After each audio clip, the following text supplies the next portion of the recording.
arrow, 300 damage nuke from Coddle. Lots of damage there. He does have stun up level top, 1. though, Coma is getting run at. Do they have any more damage? That was a Monkey King melee right click right there onto that Juggernaut, and they get the kill. That is a huge kill. This Jug is supposed to be their lane winner, right? They picked this hero because they knew he would have a good game. They saw the Mars, they saw the Shaker, they said, okay, we want to play Jug into this lane. So dying there on Coma is really brutal for the overall game plan. So it was just a Fisher into Spear, right? And it's just easy. It's just the stuns, right? You get caught out already. We see them. Yeah, and I think that's one of the things where like Earthshake, especially together with Mars, it's like you create your own wall for the spear to land on. And it's Although nice. It's actually pretty unreliable. I've seen cases where it just doesn't work. So I don't know how. It's just Dota. What can you say? It's a fun game, but a little bit weird at times. Yes, exactly. Yes, but the real loser right now is the Jug in these lanes. All the other lanes, I'd say relatively even, not going super one way or the other. And we talked about the in mid here, Tanner taking some harass from Asgold. We talked about the Mirana pick not really having too many setups. Has now, of course, the Sand King, but we also see Mirana is mastered here on that hero, so very, very comfortable on the Priestess of the Moon. Yeah, they might just value the hero, but they picked the Sand King, but they also have the Void Spirit to play with, so it's not like they don't have anything. And it's also just very nice against these heroes like Wraith King CM because you can always secure the range creep. Trying to go onto Coma again, he gets the spin off, but a lot of damage, and he needs to be careful about that because that's very low committal from the Radiant side, and they're ready to do that again. And you're already starting to see the CM factor. The CM goes for the level 2 aura, so just even more spam going to be coming out from the Mars and the Shaker, who are generally heroes that can't necessarily afford to spam their spells early. So, Ladon prioritizing his teammates. What a team player. What a team player. Good guy, position 5. Good guy, Don. Oh, Don is dead. Goodbye, Don. Oh, actually, they missed the tower shots on the last hero. That will be a counter kill for Rari on the Wraith King, which... That's a word. Good guy, position 5, just setting up a kill for his safe lane carry. Yeah, he probably calculated that out. He was running the numbers. 100% did he calculate that out. Did anyone ever doubt Ladon? Absolutely not. He brings out a salve out for his Wraith King even, so they're just doing quite dandy down here. So both side lanes for Imperial Pro Gaming going pretty well. Now, the mid lane, a little bit in favor of the Void Spirit. Oh, down bottom, they're gonna go onto Ladon again this time. Oh, the Mirana is gonna take some damage here. The Skelly's gonna go after her, but will not be enough as she goes under the tower. This time, the Crystal Maiden, who's already very slow, will not have a TP. It's gonna take some time to be back in lane. Luckily, Mirana has to base, so... Nothing too crazy. It is a rough lane for CM. You don't have boots. You're 270 movement speed. You get stunned, arrowed, and killed. You are as fast as the Wolves of Ice Rack. Apparently they are not very fast. Oh, they are gonna go on to Coma. Coma gonna go for the TP. Oh, close call there. Very close. Yeah, Coma under a lot of. Coma's been under so much pressure in this top lane. The CS really tells the tale. 17 CS to the 29 of the Mars. And he was now forced to TP back to base, so he's gonna miss even more now. Yeah, this is looking really rough for him. This mid lane, you mentioned they think that they wanted the Leshrac against the Void Spirit mid, but so far that lane is not really working out too well for Asgold. Well, I would also make the argument that I don't think any hero beats Void Spirit, so Okay. I think they probably just really value the tower presence that he adds, and they picked a very natural synergizing lineup around him. So even if he doesn't have a great game, Lesh can always power farm. He has CM Aura. He can take towers with Wraith King or Mars. He has a lot of avenues to play. And Koma already said, screw this lane, I'll go jungle. He's level 4 and he's in the jungle. Oh, arrow connects onto Lidon. Lidon is dead again. That's gonna be the crit and finds the counter kill onto the Mirana. Once again, Lidon with the 5-head meta plays, getting a kill for his Wraith King. Yeah, so the real winner, Rari, he's extremely level. As we actually see a rotation. Up top, the arena coming out from Supernova with the TP from Lidon. The rotation from Tanner not quite working out. What's really nice about this Wraith King getting all of these early levels, solo experience bottom pretty much because of how many times Lidon has died, but he is level 7 at 7 minutes. Granted, he has not skilled reincarnation, but it is going to be very difficult for them to shove this Wraith King out of the bottom lane for now. So this will naturally open up moves for Radiant, where they can just bring 4 heroes top, leave their Wraith King solo bottom or to jungle, and puts Dire in a weird spot. And he is nearly double the net worth of the Juggernaut. He is so... There's a very, very large carry diff going on right now. They have a sentry as well. Last hero... He needs to be careful. He's taking a lot of damage. It does kill all of the skellies at least. Rari actually doesn't have reincarnation skilled, so he can't play balls to the wall. Oh, they find the kill onto the Leshrac. Most likely just Aether Remnant into arrow setup, it looks like. Yeah. And what's really nice is that both Void Spirit and Mirana have very low cooldown, so they can very naturally run around for a decent chunk of this early to mid game, as we see them already trying to get active.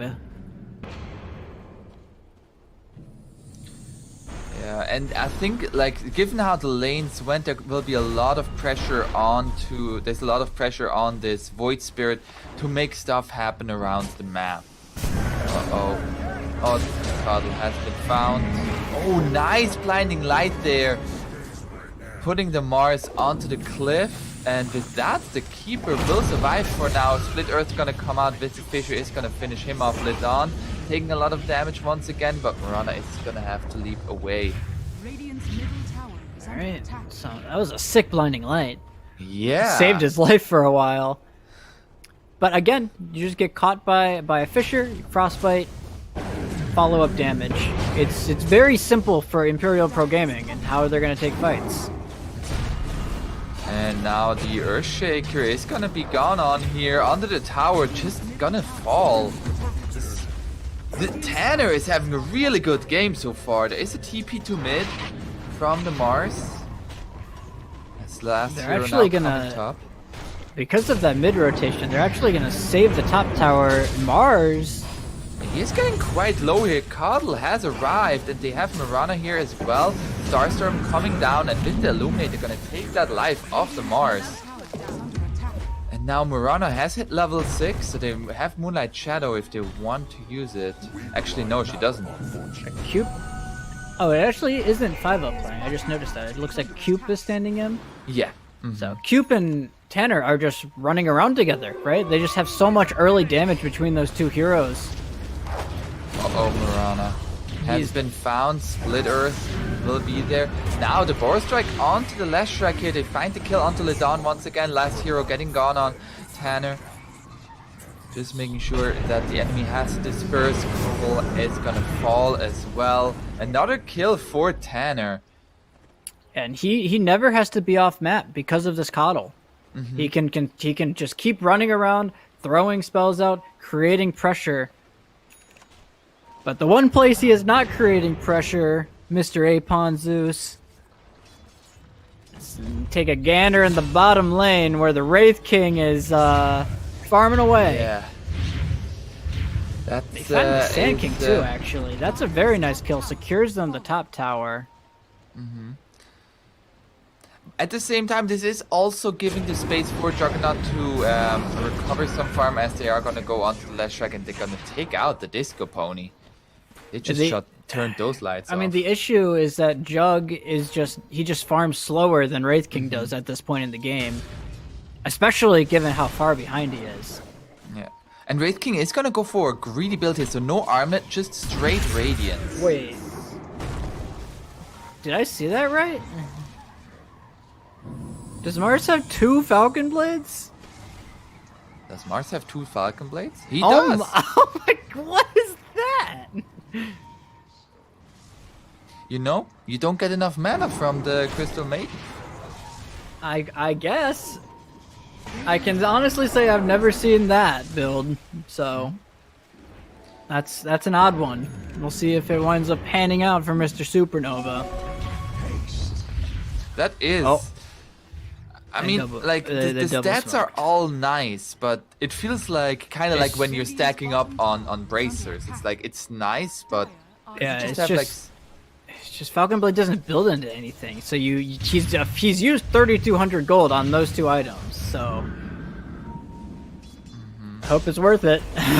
Oh, there's gonna be the Blink Dagger with the Epicenter going straight for the Leshrac here into the arrow. The Disco Pony has fallen, getting absolutely nothing on. Now Ledon with a nice ultimate coming through, will still fall though. They find the counter kill onto Sand King, but Tanner is just absolutely running rampant here as he is getting a double kill, looking for a third one. Supernova lands the spear though and gets the kill, punishes Tanner's over-aggression here, and the one true king has arrived to put down his reigning supreme and is gonna finish off and make this a 3-for-3 in the end. Great reveal of the Blink Dagger here. They combo it with the magic damage amp from the Coddle, and just Tanner's just 8 mode. And here Tanner got speared, and that is gonna spell his doom as Supernova does honestly, the survive. fact that Supernova gets that kill is huge for his game, because even though he invested all this gold into the Falcon Blade, he may have survived because of it. Those double Falcon Blades. And that puts him well on his route to probably what I'd assume is a Yule's Scepter, or Yule's or a Blink. One or the other is generally the standard. Meanwhile, Koma, we did mention he went into the jungle. He now has a Battle Fury finished. So, still actually a very good timing on that Battle Fury. Yeah, he did go Brown Boots Battle Fury, so no build up.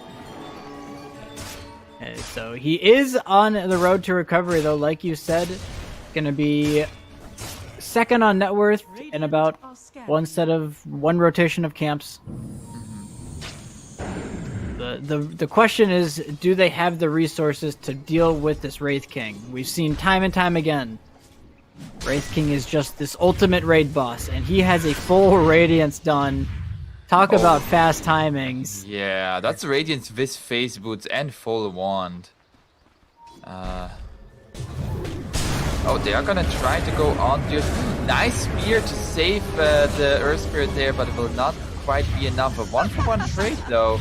That's totally worth it.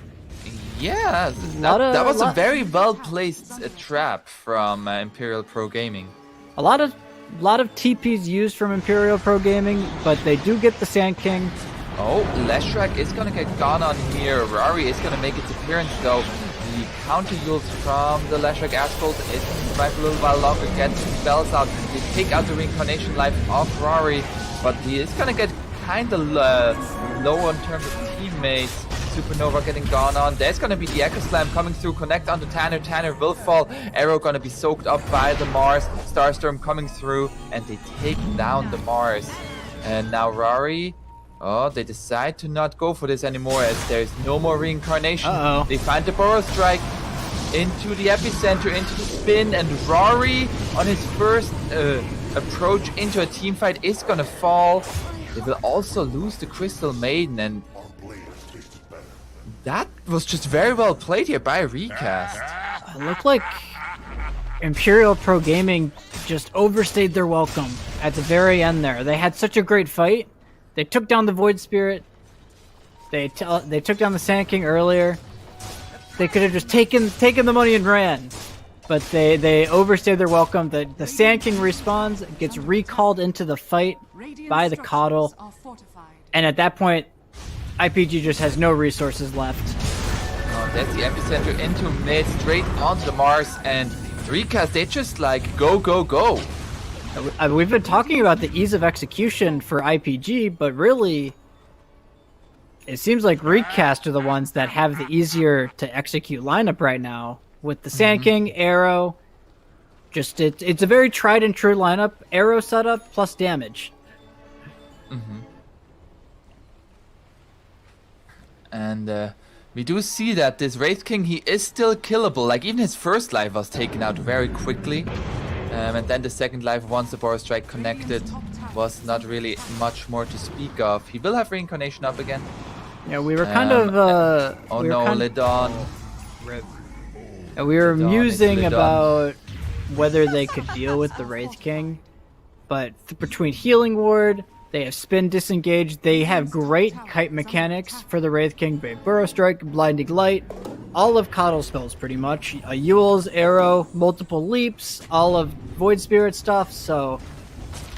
It seems like Recast is well equipped to kite this Wraith King to the ends of the earth right now. Yeah, and despite the fantastic lane that that Wraith King had, Juggernaut 1,000 gold ahead of the Wraith King now. Well, yeah, the Wraith King died, Jug didn't, in that last big fight. Coma lived through the whole thing. And you're starting to see why Recast wanted the Jug, despite his atrocious laning stage. Yeah. And he's... Like, the other thing that I don't think we mentioned that there is no BKB piercing stun. So he can play as, like, this hero away from his team, especially since they have the Keeper of the Light, which can, like, always recall somebody. Oh, Mirana gonna get out. And just farm there, very similar to a Spectre. And... just gonna absolutely. Just kind of powered. He just power farms, plays for his game, and once he gets the shard maelstrom, if he does go for the shard in the maelstrom, but I've seen in pro games throughout the DPC that Jug scales phenomenally into Wraith King, because when he's respawning, you just spin, you get the full movement speed, you don't get stunned or anything on it, so it works out really well. Not to mention, you practically just kill him in a spin once you have items. It's really cool. Yeah. So, as we do see now, they find Tanner here with the Yule setup into the Split Earth, the Arena, the Sphere. They find the kill on the Void Spirit, brother. Very nice catch. Great timing on that Split Earth. Pretty much frame perfect. No time to dissimulate. So, IPG showing some signs of life there. They're by no means out of it. They lost the one fight, but only a 4K deficit. So yeah, we mentioned, like, you mentioned right now this deficit. So what's the play back here for IPG? Oh, they are gonna go straight onto Juggernaut with the Blink Echo. Do they have enough damage? That will be the Omni Slash. He does go to the creep wave though. Now he still has Spin available. They already take down the Sand King, and Coma is just gonna get away. This Healing Ward. If the Healing Ward is out, they definitely don't have the damage to bring him down. Yeah. It didn't look like he was taking damage. He got echoed and Split Earth, and he just shrugged it off. He said, I'll take it. Hit me with your best shot." And that was the Echo Slam used. He's gonna go for the shard next, of course. 1,000 gold away. I feel like against this right now for Imperial Pro Game, the problem is this Juggernaut. Like, the other 4 heroes are making space for him and are annoying with all of their arrow setup and their kills. But it feels like, how can they address this Juggernaut pick? The issue is that, well, obviously the Jug is now the problem. The Sand King and the Void Spirit still do plenty of damage in these team fights. There's no BKBs. There's no real sustain mechanism from Imperial Pro Gaming, so the damage output from these other 2 cores are not to be laughed at. Radiant's bottom tower is under attack. It is looking really hard for IPG. They found a couple nice. They found the one pick off onto the Void Spirit. Haven't seen much since then. I mean, we saw a miserably failed attempt to kill the Juggernaut. Wait, Mirana is going Aghanim Scepter? Radiant's bottom tower is under attack. It's the Star Storm on enemies with yes. Which I haven't really seen that much. I've seen it. It's pretty okay. I really haven't seen it that much though, so I can't speak to it. It seems good. I know I've seen it bought, so I imagine it has its value. I mean, you mentioned at the beginning of after the draft, you mentioned that you're a little bit worried for Recast that they might run out of damage, and it does add some good bits of damage. It does add good bits of damage, but I don't think Recast is hurting for damage right now. I feel like I have underestimated the Void Spirit hero once again. Its first phase picked. Why is it so good? Well, it's just that it's that he has the coddle with it too. Like he has he has two sets of spells essentially instantly in a row. That is a lot of damage, especially in the early to mid game. Yeah. So we do see here the smoke coming out from Recast, just sweeping across the map, looking to get a kill, but Radiant, they are taking on their own triangle and hold that fortress. And you can look at so Rari went for an SNY on the Wraith King, so you can really see that he's trying to deal with this kite issue. Just trying to lessen the impact of the stuns, lessen the kite duration of Recast's abilities. Yeah, and it's gonna go for a straight BKB afterwards. I'd say that's pretty standard. The issue right now is that both sides are playing a static farming game, and Recast is just naturally getting more out of the map now because they have this lead. They have more map control. So now 6k gold lead was 4k, just slowly but surely building up that advantage. And Tanner is getting to that Aghanim Scepter, which, as you mentioned, together with the Coddle, he's gonna have all of the spells up so many times. He's just the combo breaker at that. Once he gets this Aghanim Scepter, he's straight into the back lines every single fight. And this Earthshaker, haven't seen a whole lot of great echoes. It's gonna be even harder for him now. Yeah, he has level 2 Echo right now. Oh, they are gonna go for the Spirit Form. Are able to call somebody in. Oh, looking to go on to Mars. Mars has been found. It's a Remnant, arrowed, and killed off. He is quite tanky though, but no way out of here. What the? You're so tanky. What the heck? How is he so tanky? I mean, Falcon Blade gives HP as the bracer, the wand, plus the bulwark damage mitigation. So a lot of. Yeah, I guess. But they immediately just go bottom. They're gonna go straight bottom. Oh, the arrow misses. And Ledon is gonna go for his ultimate together with the Invis. It's gonna be stunned up though. The silence now there from Tanner as well. And they cannot find the kill onto the Leshrac as now Earthshaker makes its appearance, gets close for the Fissure. They find the kill onto the Sand King. Jog has arrived. Asgold. Uh-oh, can you get out of this? Disco Pony, just shine your own light. And he does exactly that. He actually broke their ankles. There's the damage issues I was a little bit worried about, though. If the Jug is not there, they don't have great ways of killing this Leshrac. He's got the hood online, so the extra magic resistance for him as well. Had some issues. Granted, they also missed the Yule's arrow combo, which doesn't help. Yeah. Koma now on the Juggernaut has a full Skadi. Yeah, he is. If he gets onto this Leshrac, it will be very, very hard for Asgold to get away. The extra ranged hero slow on Scotty application. Absolutely crippling to heroes like Leshrac. Yeah. Wraith King has now the BKB flying out on its courier. And is that now a go time for the Radiant? Oh, they are gonna find the keeper here. The old man is gonna be stunned up and brought down. They're gonna force a Roshan off of this pick. 40 seconds with no coddle.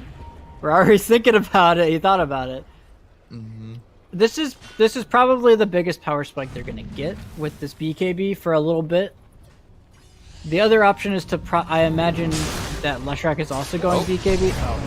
The Dawn has been found, but with the Glimmer Cape a little bit longer alive, the arena will be there from the Mars, and Supernova is gonna fall. Fissure coming out here. Do they still want to fight? So this is 4 versus 3 engagement. The Omni Slash is gonna be dodged with the Dual Step, and now the stun onto Tanner with the Echo Slam. They find this onto the Void Spirit. Void Spirit is gonna fall. Coma is gonna finish off the Earth Shaker. However, it is now pretty much a 1-for-3 trade. Coma still standing strong up front. The damage issues kind of swing back the other way now that Coma has the Scotty. 2700 HP. It doesn't really feel like IPM have the tools to 100 to 0 him. And that's really what they have to do because he has this spin immunity like we've talked about.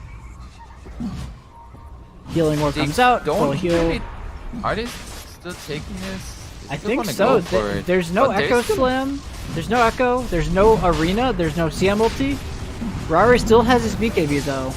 There's gonna be a spin, just gonna walking down onto the Wraith King.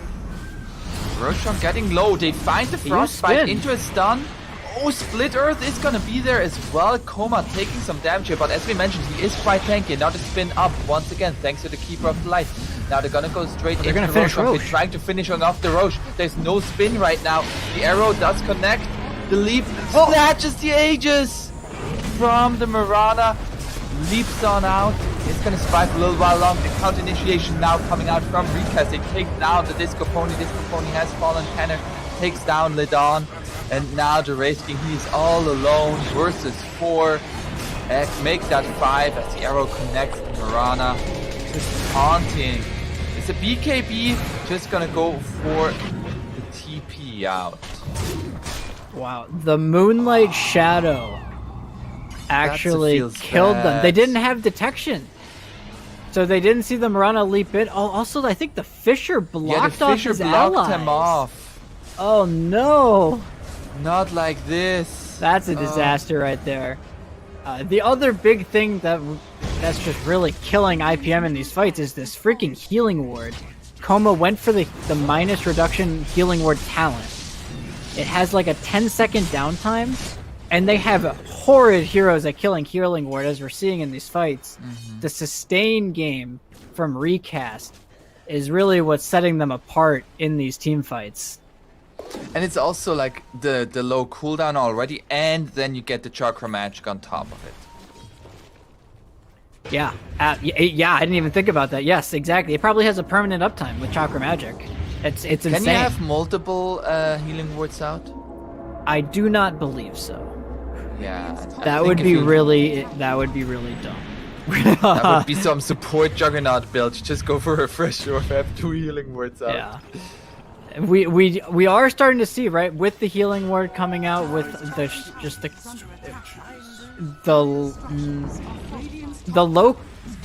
How do I? It's just hard for IPM to get in and kill these heroes now. There's a Glimmer on the Coddle, Force Staff on Coddle, healing ward out, obviously Blinding Light, a million utility spells. The damage issues are real.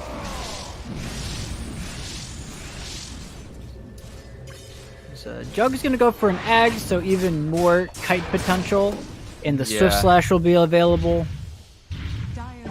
And I mean, we already saw, like, apart from Wraith King, they are not very tanky, and especially like you mentioned, like Leshrac wants to have these frontline heroes as well as maybe some saves. We don't see a safe hero really in this in this draft for the Leshrac, and we see that problem for Asgold as he's just getting gone on time and time again and dies very quickly. Well, he especially actually against the Juggernaut. he actually lived a really long time in that last fight. The issue was that he couldn't stick on anybody and kill them. He was outputting a lot of damage throughout a lot of the fight, but it's just all getting mitigated by the healing ward. And so, well, it's all fine and dandy that you're chipping at these heroes with damage over time, but if you're not addressing the sustain factor, it's almost irrelevant. I mean, it's not. It is irrelevant, as we saw in that last fight. Yeah. Mars gonna go for one Sanj. He decides 2 Falcon Blades, but 1 Sanj. And now I'm still for trying the to wrap my Heaven's head around the Outbreak. double Falcon Blade. Have not been sold on it this game, that's for sure. Radiant's bottom tower is under attack. They're gonna recall heroes there's in gonna be here. The solar bind. Tanner is gonna be spotted. Just jump straight on through for the Earthshaker. He has his own BKB. Lidon is already done. Now they find the stun onto the Earthshaker. Earthshaker is gonna fall. Rory just doesn't want anything to do with that. Oh wait, that was Supernova. Rory TP'd out as well. Okay, so they all TP'd out. I think that was a fresh 10-second BKB on the Void Spirit, so he can just run in. There's nothing to be. There's no answer to the spin like we said. So there's obviously no answer to this BKB Void Spirit. And as if it hero has a holy- hex. As if their game wasn't hard enough. There's a sheep stick Oh, now. there's the hex reveal onto Rory into the Aether Remnant. Do they have any more follow-up? Stun coming out here. Rory needs to be careful. Swift Slash coming out from Coma. They are gonna take down the Reincarnation. He's got no BKB. And there's gonna be the Omni Slash straight onto the Wraith King. Wraith King is just dead. He's dead for 85 seconds. They're now looking for the Mars here. And they set up on Flashback. Just 1 kill after another. And there's gonna be an Echo Slam onto 3 with the Fissure and the Aftershock. Will it be enough? They take down Tanner. Coma still standing strong here. However, not strong enough as Lidon gets a nice ultimate. And they take down the 3 cores of Recast. And can make that 4 heroes in total for them. That was a dream team fight there. Holy, just what was this? A 3-man Echo Slab into the CM ulti. Oh, that was this is a thing of beauty right here. Man, right for it. And Bam. boom! There it is. And Lidon just let it go. They almost didn't kill Coma. He didn't micro the healing ward back. He might have actually been able to survive a bit longer, but that fight that was catastrophic for IPM, right? The Wraith King was dead. He had no buyback, at least, or maybe he just got it, but they dive right on Recast, knowing that they took down the big damage dealer in the Wraith King. And it just takes 1 slip up against Shaker. That's all it takes. Yeah. Now, like that's a great like net worth swing a little bit, but does it change the state of the game here? It still feels like Recast are in a very, very strong position. Absolutely. Well, you're right. Absolutely, you're right. I don't think that really changes the status quo. If anything, it probably just reinstills Recast to be like, make sure we're dealing with this Earthshaker, guys. Void Spirit, go kill the Earthshaker, please. Thank you. Oh, a DD on the Juggernaut as the rest of the Radiant is gonna be there. The Fissure connects not really on anybody, and the Arena already come out. And Asgold, he's gonna be slowed down, has a Yule Scepter. But that just sets up for the Aether and now the Epicenter coming through. They're trying to focus on the Glashrak. Glashrak has a Bloodstorm, quite tanky with that, but not going to be tanky enough. They find the Sphere onto the Sand King. Last hero is not going to be able to survive. However, Coma with his spin is just going to spin it down. Spin to win, as we say here, and it's gonna run after this. Wraith King is gonna lose his first life. Buyback from the Earthshaker now. Mars getting lower and lower. One more right click is gonna do it. Finds that kill. Buyback from the Lashrak as well. BKB is gonna be popped by Rory. They wanna go onto Tanner. Tanner is gonna have to dissimulate away. Triple And buyback. 3 buybacks. Here. 3 buybacks, and they don't get Tanner. Oh my gosh! Don't. He is. He was holding that astral step for a long time. Oh my gosh. I think he should be fine. They used the scan already, so he'll be fine, but the Leshrac, if the Jug is able to get on top of Askold on the Leshrac, he just can't run away. The Scotty Slow is just way too much. He has no BKB, he has no Purge, just has the one defensive item in the Yules, and he used it extremely early in that fight. Oh, an MKB now on this Juggernaut. This Jug's damage output is pretty obscene at this point. They just don't really have the damage to bring him down. They got another really nice Echo Slam in that last fight off of the Shaker buyback. But there was no damage follow-up. Yeah. And those were 3 buybacks as we see now. Supernova behind the Mirana.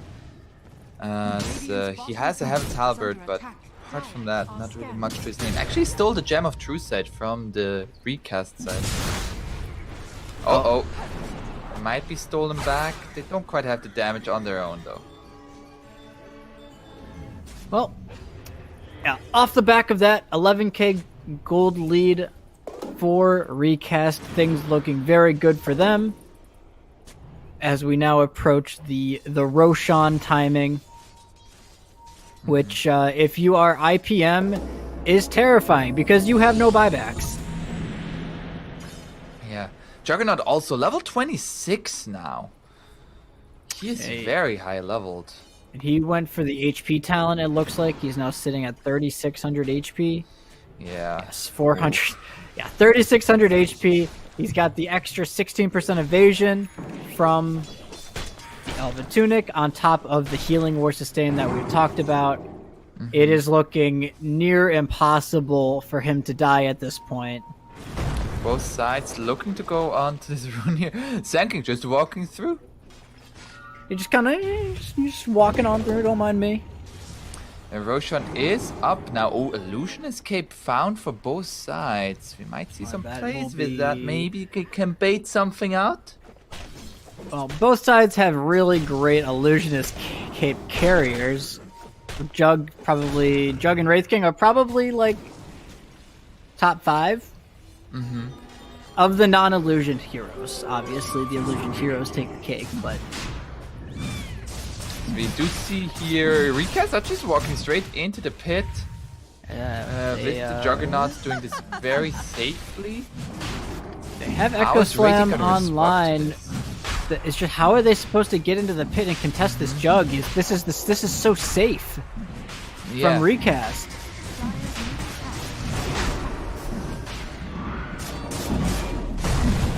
Check it out now. It's gonna be the Fissure into the Spear. Spear does not connect onto the Fissure though. Meanwhile, on the other side of the pit, they find the Leshrac here with the Omni Slash. Omni Slash, Leshrac is down. Buyback now from the Crystal Main on the Radiant side. It's still gonna be a 4 vs 5 fight, but Void Spirit is gonna get gone on with the Echo Slam. They take down Tanner and making it a 4 vs 4. He has buyback available if they want Coma. to, but Oh, he got bashed! The stun will be dodged. Coma gets the Aegis and the cheese. Now looking to go on to Wraith King. Wraith King has, of course, Reincarnation, but Swift Slash will be their Reincarnation top as Tanner has bought back now. Rory just gonna go for the BKB TP and we'll be safe with that. the BKB TP, I guess he still has immunity with that. But it's, what is that, 3 times now we've seen the Wraith King have to use his second life to TP out. It's just not how you want to be taking these engagements for IPM. They almost look good for IPM there, right? The Jug got bashed like a half a second longer and he gets stunned by the Wraith King. But yeah, the spin if came he got out. if Roshan got another bash there, that would have been The problem is that I think they all still would have died in the pit anyways, even if they had the Aegis, so it probably wouldn't have mattered. As Recast, they're just... The thing is still, like, they found the Leshrac on the other side, and with that, just taking him down and making it a... Wait, Sanking just died. Oh, they brought down, look bottom. They just 4 heroes bottom. Killed the Sand King. So he's dead for 90. They are gonna find the Earthshaker though. And he says sorry as he is now dead. Well, sorry to be you. Because I feel like you're dead. No buyback on him. 100 seconds. Lesh up soon. But how do you break? This is an Aegis Jug. You couldn't kill him once. Has the shard, of course. Now 2. Oh. This is That's just one melee Rax. And they're gonna TP. They can TP the Void Spirit bottom and then recall him back in after they've appropriately dealt with the split push coming out. And the game is just looking really, really easy for Recast at this point. Coma at this point just has to throw his spells at the enemies within the relative vicinity, and he will kill them. But they still. What's they're gonna still go for next? Probably a Swift Blink. Oh yeah, right. Is probably the item to replace the treads. That's gonna make Shaker's life even harder. Oh. Yeah.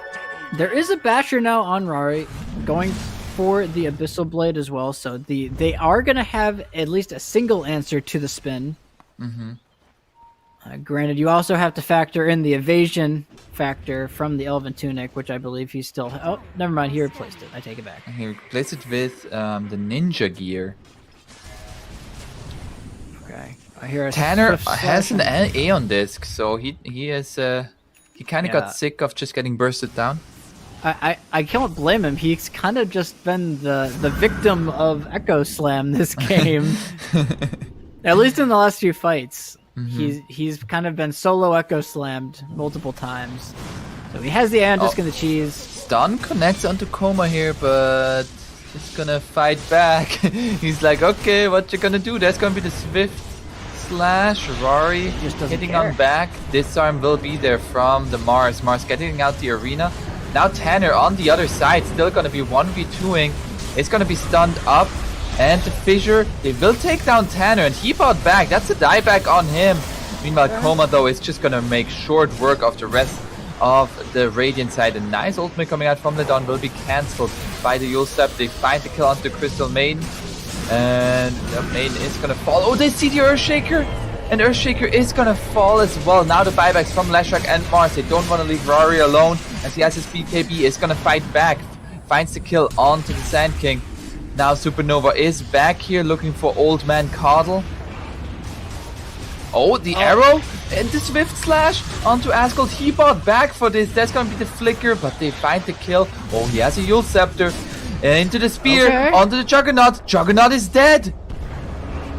Do they have another? Do they have him again? Is the question. That's gonna be the bash, the disarm, and another bash.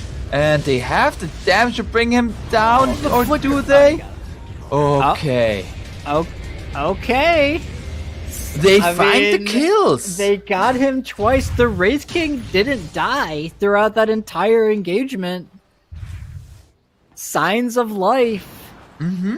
They more or less just ignored the Jug for as much as they could in that fight. He had already expended the Omni Slash, so the big scary spell was down. They just ignored him, killed the backlines. You can see again, they're putting the emphasis on killing this Void Spirit. They have to take him down. They do that again, break through the Aeon Disc. And if Jug is the last one, the Wraith King is kind of at the point where he can just stand there and hit the Jug through spin. He's got that Basher, probably has the full Abyssal Blade now. Now, this last fight was 2 buybacks from the Mars and the Leshrac. Something we cannot forget, as they are both now have, of course, that dieback timer. Or buyback timer, they didn't die yet. Yeah, but this was Recast's opportunity to just end the game, so the buyback's well worth it. Yeah. You elongate the game. Yeah, the Leshrac surviving on a sliver of HP there, and the spear saving the Disco Pony. We didn't look at it. Yeah, here we see them bringing him down again. It's actually really hard. We saw 2 halberds come out from Supernova there, and Kuma can't actually right-click during the spin if he gets halberded it before, which is really rough. Yeah, completed Abyssal Blade. There's the Swift Blink for Jug. But the game's gotten a little interesting. That is for sure.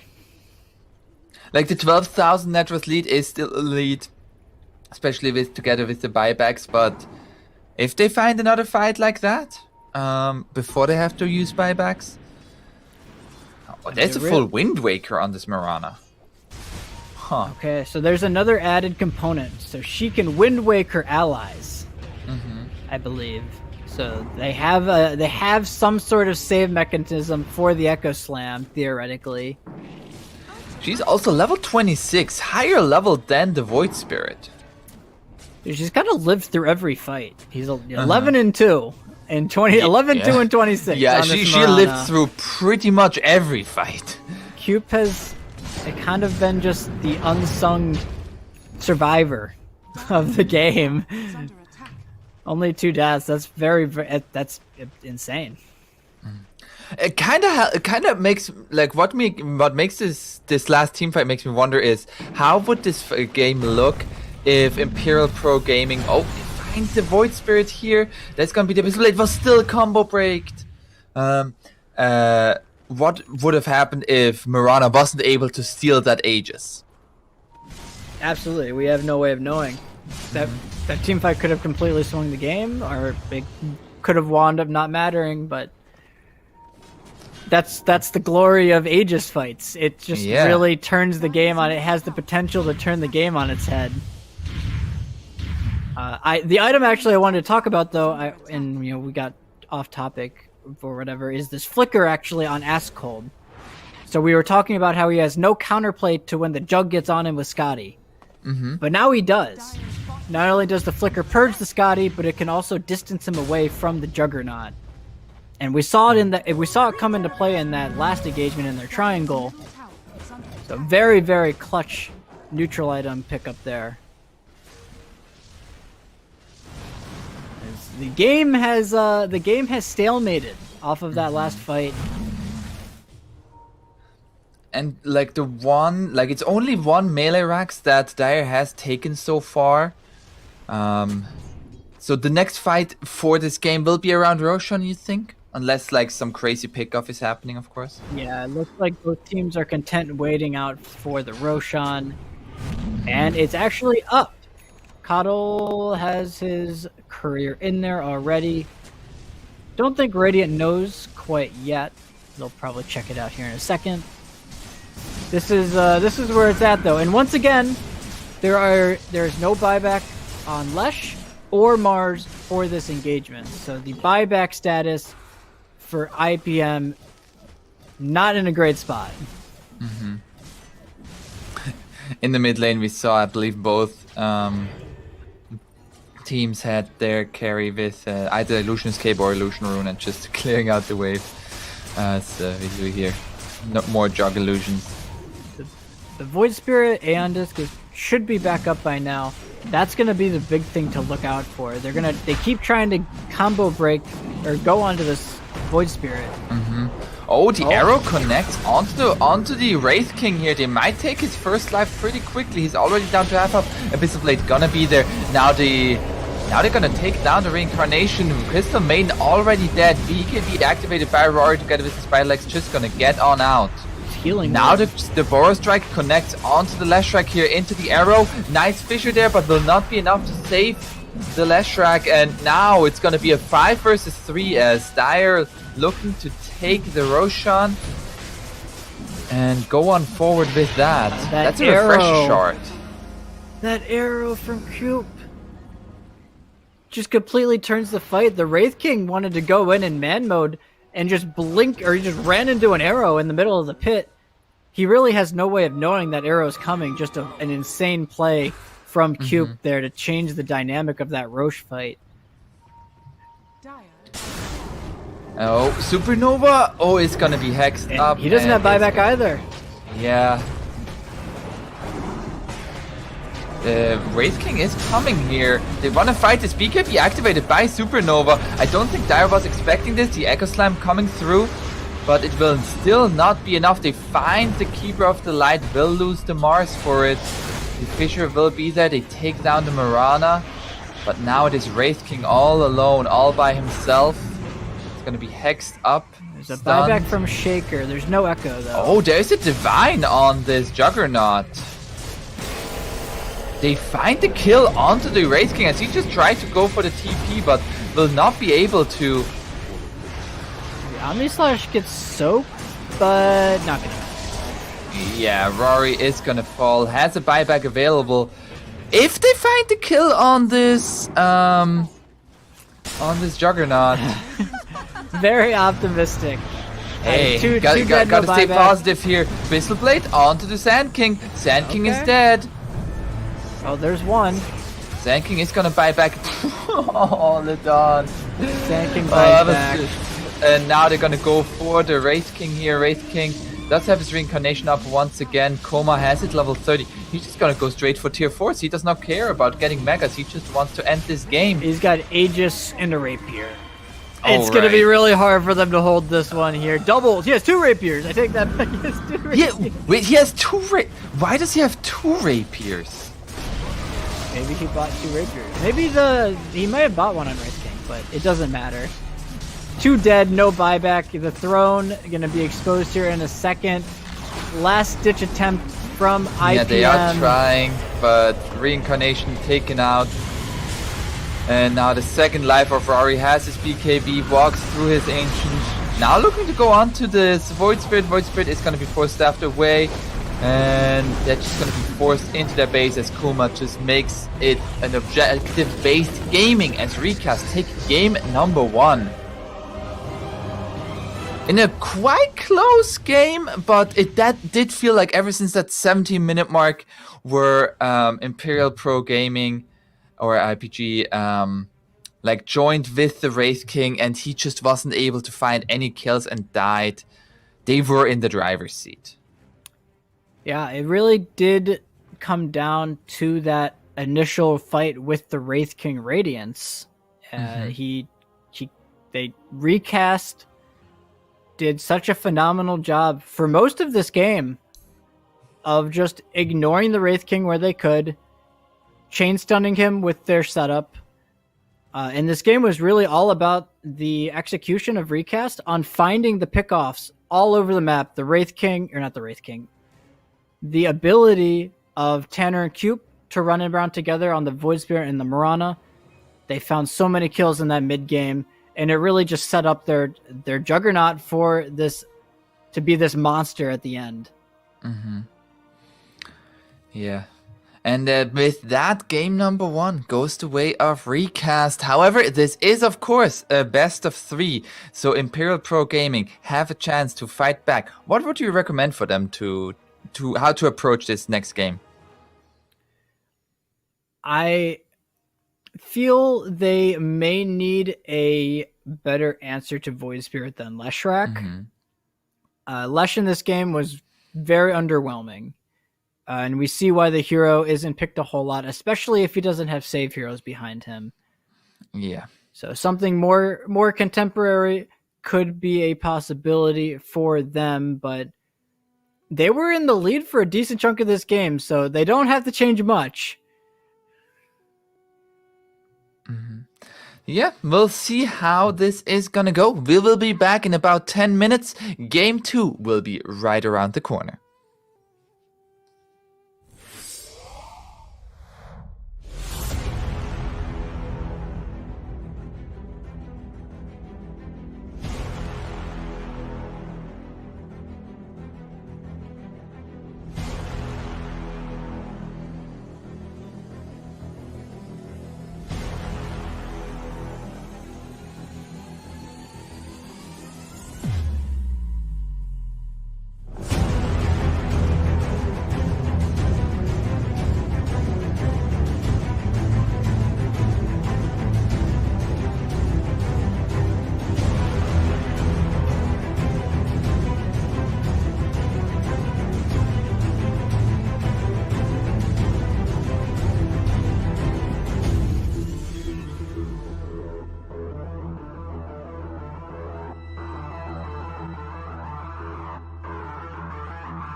10 seconds. Hello and welcome back here to game number 2 between Recast Gaming versus Imperial Pro Gaming. And game number 1, Coma, he did not have a good time in lane, but he had a very good time in the jungle, and he just recovered beautifully, and they took the game from there. It took 52 minutes, but in the end, it looked pretty strong here. Bright side, how are we going to adjust for game number 2 from both sides? Well, we're going to have a change in heroes at the very least. Coddle taken out, as well as the Leshrac that we saw in the last game. So a couple of mix-ups. I can't speak. As they go for the Phoenix here, first pick for Imperial Pro Gaming. Hopefully it's Supernova that is playing the Phoenix. 10 seconds remaining. Because otherwise I have to say there's a Supernova from the Phoenix and Supernova is walking in there, and that will just be confusing to us all. That's not confusing at all. What could you possibly be referring to? Now, this Leshrac and this Keep of Light band, one of them was Batrider in the last game. What was the other one? Dire team The other one was... shoot. I don't know. Something. Earth Spirit. It was Earth Spirit. Earth Spirit, yeah, Earth Spirit. Yep. Okay, so Recast goes back for the Void Spirit. They do not have the Coddle this game. So that extra synergy not there. They could look for a Mirana once again. Already a pretty nice Mirana game. It's a natural egg hitter. So if they value that combo, they could do that. One thing to point out here is that Recast had Kube? How is it? I think it's Cube, but... Cube, okay. It was a stand-in, and in this second game they do have their regular position for 5 up. So we'll see if the Mirana was just a comfort pick for that stand-in. It did work out very well, of course. Imperial Pro Gaming, they're gonna go for the Mars Phoenix combo. It's a very nice combo. Tried and true, man. It some things never die. Yeah. So, including Phoenix, because he has a Supernova. Anyway, so... And Supernova will not die because there's a Supernova to protect him. Yes, exactly. We've got all of the layers covered here. So they are going to consider... They're just going to go for the Shaker. So it's a nice hero. Void Spirit loves stunning heroes. Just gives him more chances to get his damage out.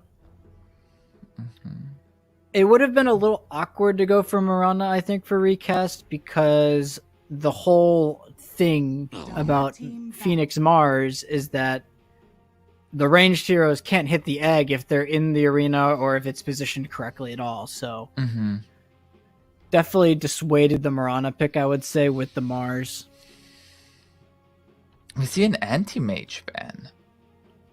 10 seconds Well, that one is odd. Anti-mage, I thought, is a dead hero by every stretch of the imagination. So Well, he is dead for this game. He's been banned. he has been banned. Imperial Pro Gaming, their bans make a little more sense. They just banned The out Lifestealer? Do we see Lifestealer? No, but it is like the one of the yeah. counters to Phoenix Mars. Just any natural spell immunity hero. They ban out the Jug as well. remaining.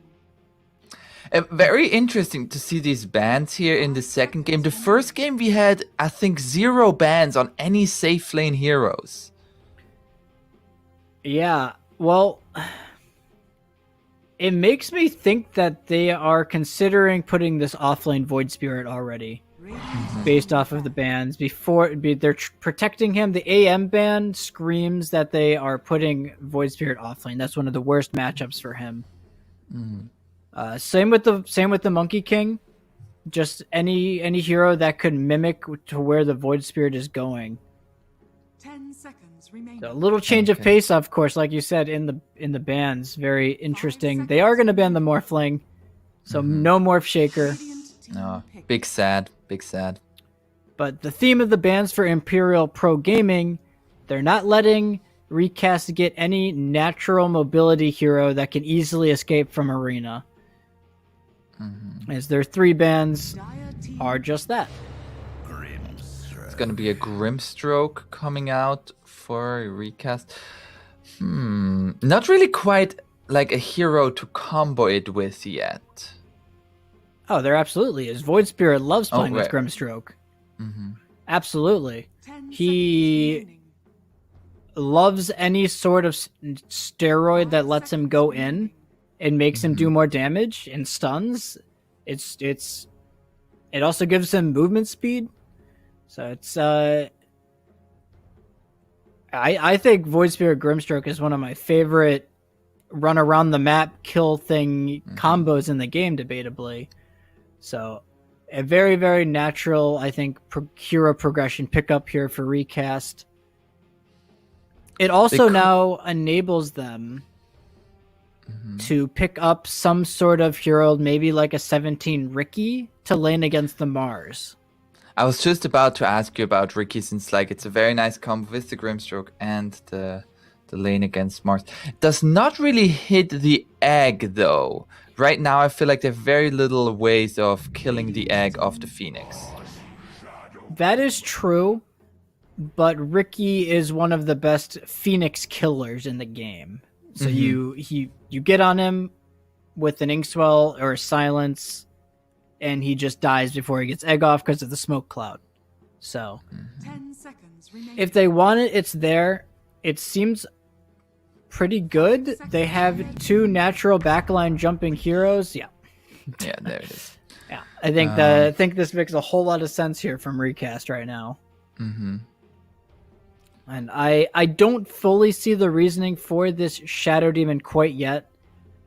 There is a chance that they saw this rookie coming, 10 seconds and they picked another save hero to save the Phoenix from the Ricky. 5 seconds remaining. That is definitely a possibility.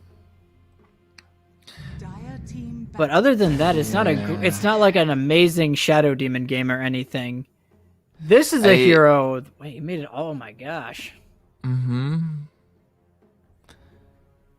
Bad Rider, as we mentioned, like was first phase banned in the previous game and makes it now through. 10 seconds remaining. I mean that is giving them the lasso, but apart from that, Seconds remaining.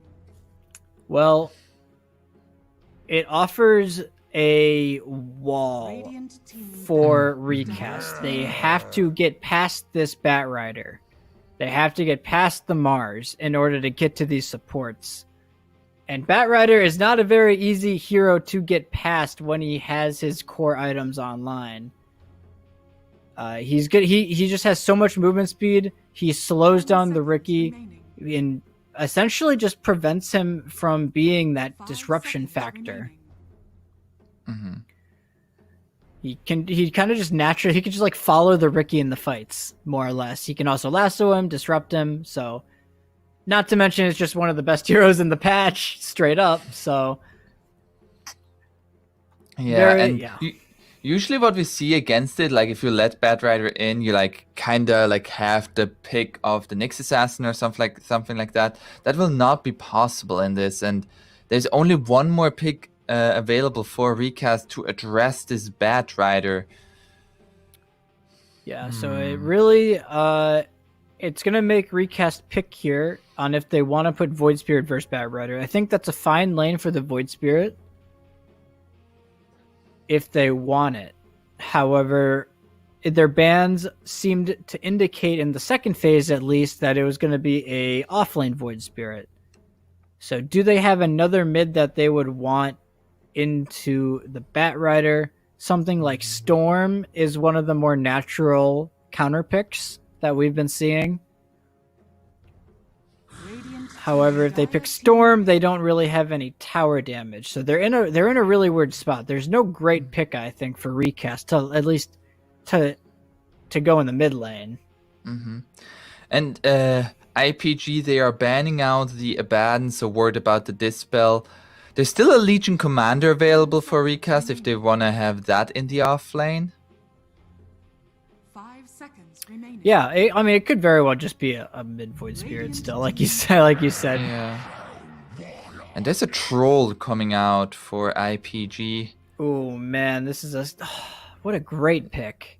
This is a really good troll game. So they've essentially forced Recast into a lose-lose situation here, where they either put the Void Spirit against Troll, which is a horrible matchup for Void Spirit, or they pick like a Legion-esque hero to lane against Troll, which is also terrible for those heroes.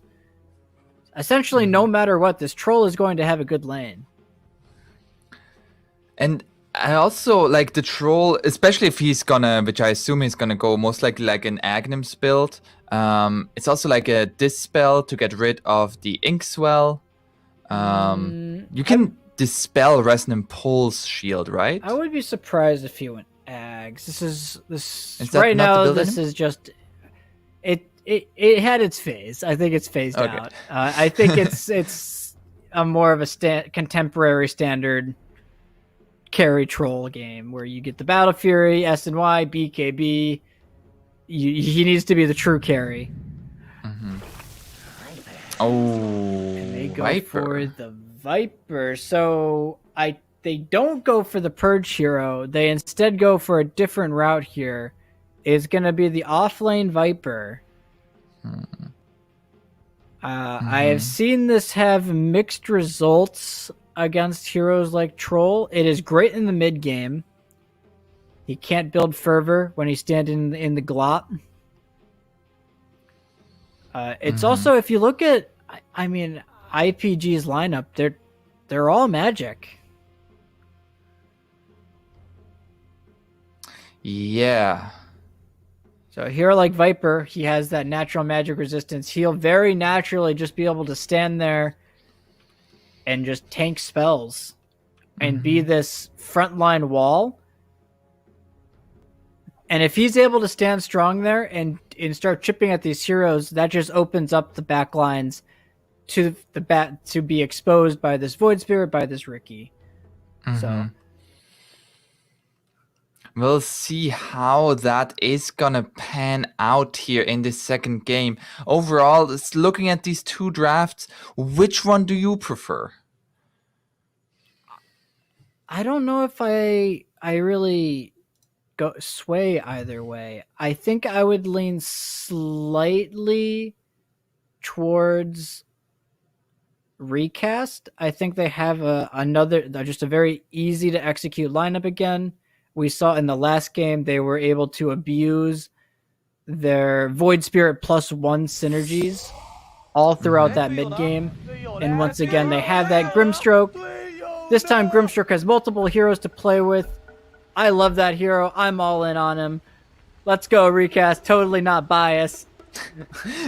Totally not biased as game 2 is starting. We have this time so for Recast, they want to have their position 4 on a hero where they're master tier. We saw in game 1 with the Mirana, even with the stand-in. Game 2 now with the Earthshaker. Master tier. He's got the red style too on the Arcana, so he's put in his games.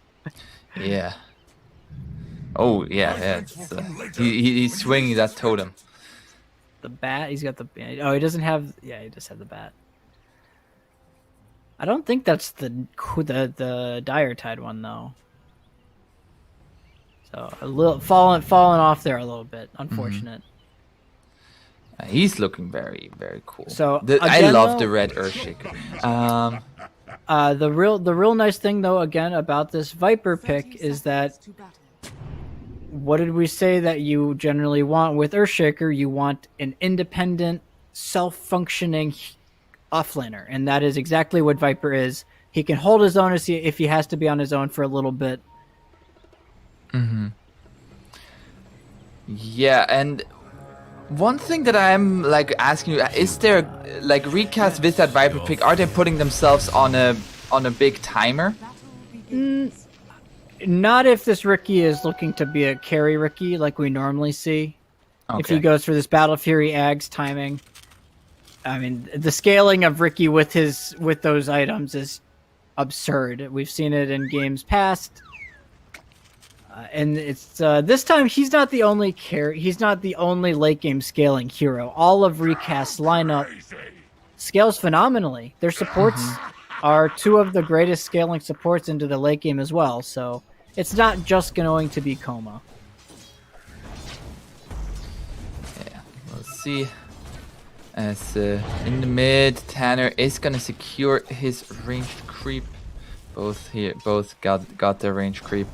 Yeah, pretty fine matchup, I'd say, both ways. The Bat Rider can never kill the Void Spirit if he doesn't mess up. As he just gets level 2 Dissimulate, I would imagine. It can never get the Firefly onto him. Yeah. So the other lanes, the Viper went for the level 1 Nether Toxin. And we see this a lot where you just go Nether Toxin level 1, you shove the lane in, and then your offlaner pulls or drags the creeps, and you reset the lane, you get a free level 3. However, they Ladon actually blocked the large camp and kept the Shaker from dragging. So there is no reset for this Viper. Okay. And they are gonna get the deny onto the range creep there, which is like one of the downside of the puddle. It's makes actually it very really, easy. Yeah.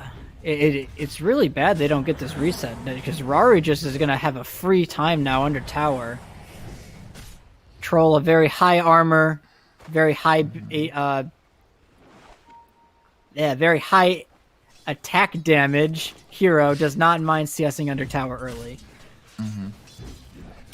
And I mean, the Viper, especially with level 3 now like the poison attacks are gonna start to come out and to add up. Before that, that spell kinda... Oh, the body blocks here onto Ladon. Nice tree cut there from Rory. yeah, we can see the cancer already. It's starting. Viper, what a hero. What a hero. So Supernova getting chipped down here, but he'll be okay for the time being. This Grim Ricky lane really only starts to get scary around levels 3 and 4 when you get the level 2 Inkswell, so he's about half a level off of that.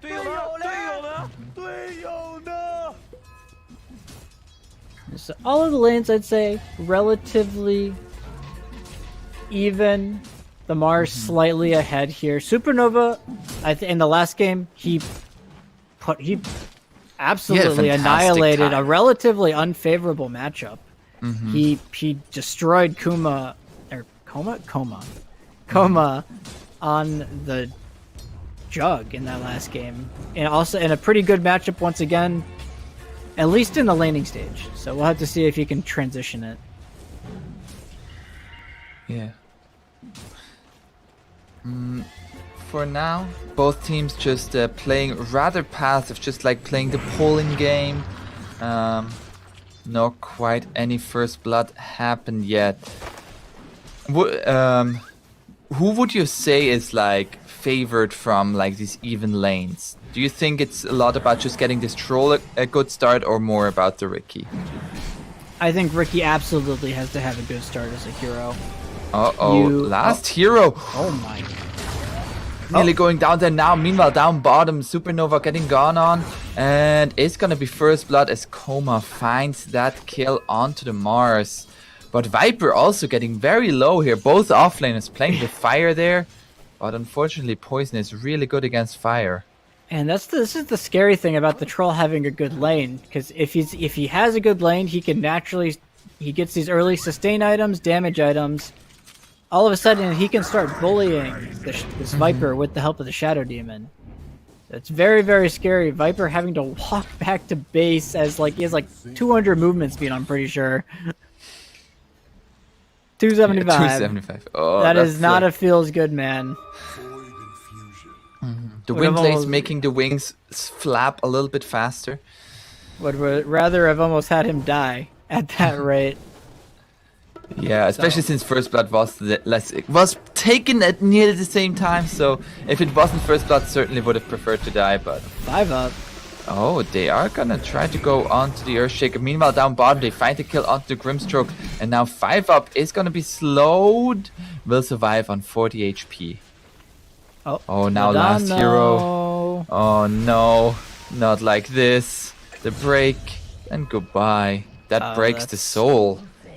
He's actually gonna cut off Rari here. Oh, and the poison attack has the. Oh, beautiful that's vision such a there, and the sick double play. kill. What a heads In up the, play. in the meantime, in mid, Void Spirit finds the solo kill onto the Bat Rider. Yeah, before that was happening, I was actually I was looking at the CS, and I was about to make a remark that Tanner was just pulling away on the Void Spirit, now nearly doubling up the Bat Rider. And he's looking to be well set up once again to take over this mid game like he did in game 1. Oh, Ledon is gonna get gone on, and he is done for. 5up says thank you. Don't mind if I do. Oh no, the Fisher cut you off. Oh, that's too bad. I'll just secure the kill for you. Classic supports. I've never done that. No, you would never do that. We both know that. Despite the, I mean, we said the lanes were relatively even, but these last few minutes going very heavily in favor. Yeah, wasn't it like at like 4 minutes we had 0 kills and now we have 6?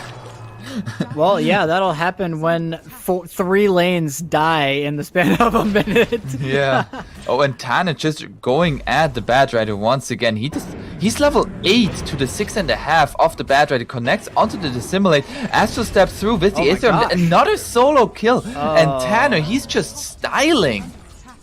That is not good. Oh, and they're losing their top tower during this. The catapult is still alive.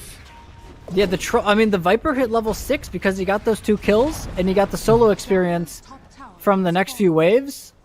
So last hero hit level 6 at like almost 6 minutes, which means that Troll just has to leave the lane.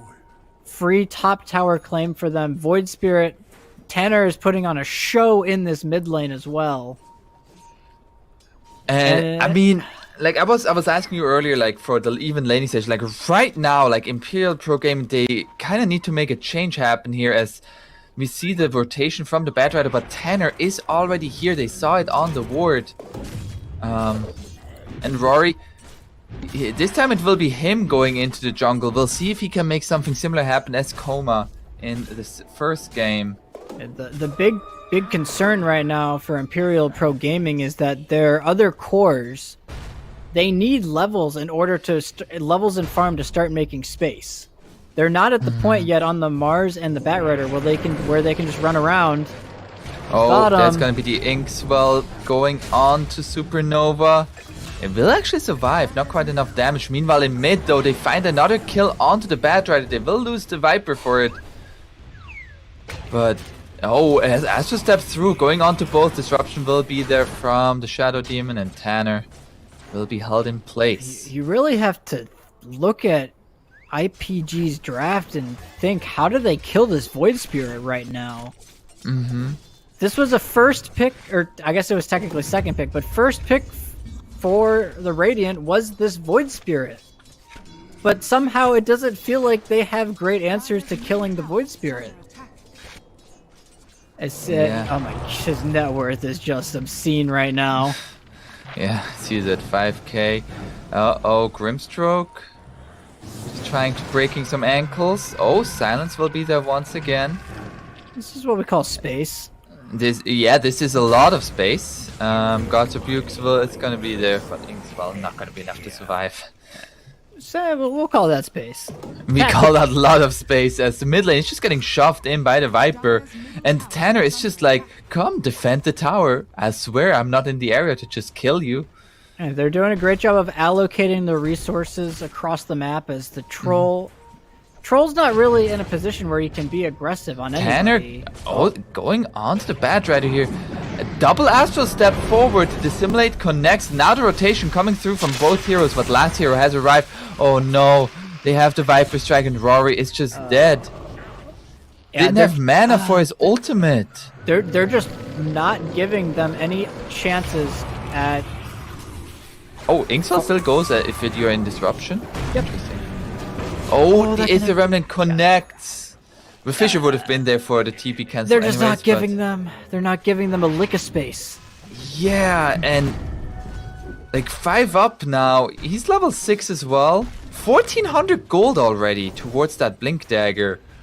You can just feel like Radiant knows they have a pretty significant lead right now. They're shoving in all their lanes. They're playing extremely aggressive. They've got eyes once again on Rari. Oh, Rory, can he get his ultimate off? He does. The Echo Slam was a little bit too late there, and now the Supernova over the top here together with the Arena.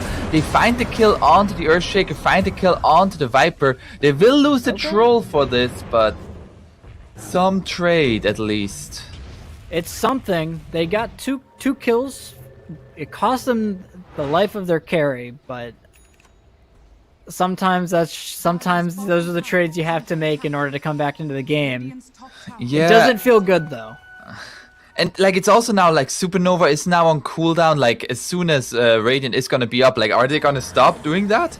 But that was everything, not just Supernova. It was Arena and Lasso. Yeah, actually, yeah, Lasso used as well. These cooldowns aren't very short either. They're quite long. Yeah, as we they see just- here, Tanner just gonna run in. Now looking, gets it mid dive. Gosh. Now the silence. There will be a disruption, saving the Phoenix for a little bit, but Lidon might have just given up his life for it. And they're just gonna dive onto tier 2s here. Lidon getting gone on Demonic Purge coming out onto Tanner. Tanner taking some damage with the tower shots and the spear. They actually find the kill onto the Void Spirit. he doesn't give a he doesn't give a hoot. 5 Yeah. up, he's gonna be okay. He'll be fine. It's Earthshake even giving him the like, be careful, there's Tanner. such a stark difference in how cooldown reliant these two sides are. Radiant, they used Echo Slam, but they by no means need Echo Slam to fight.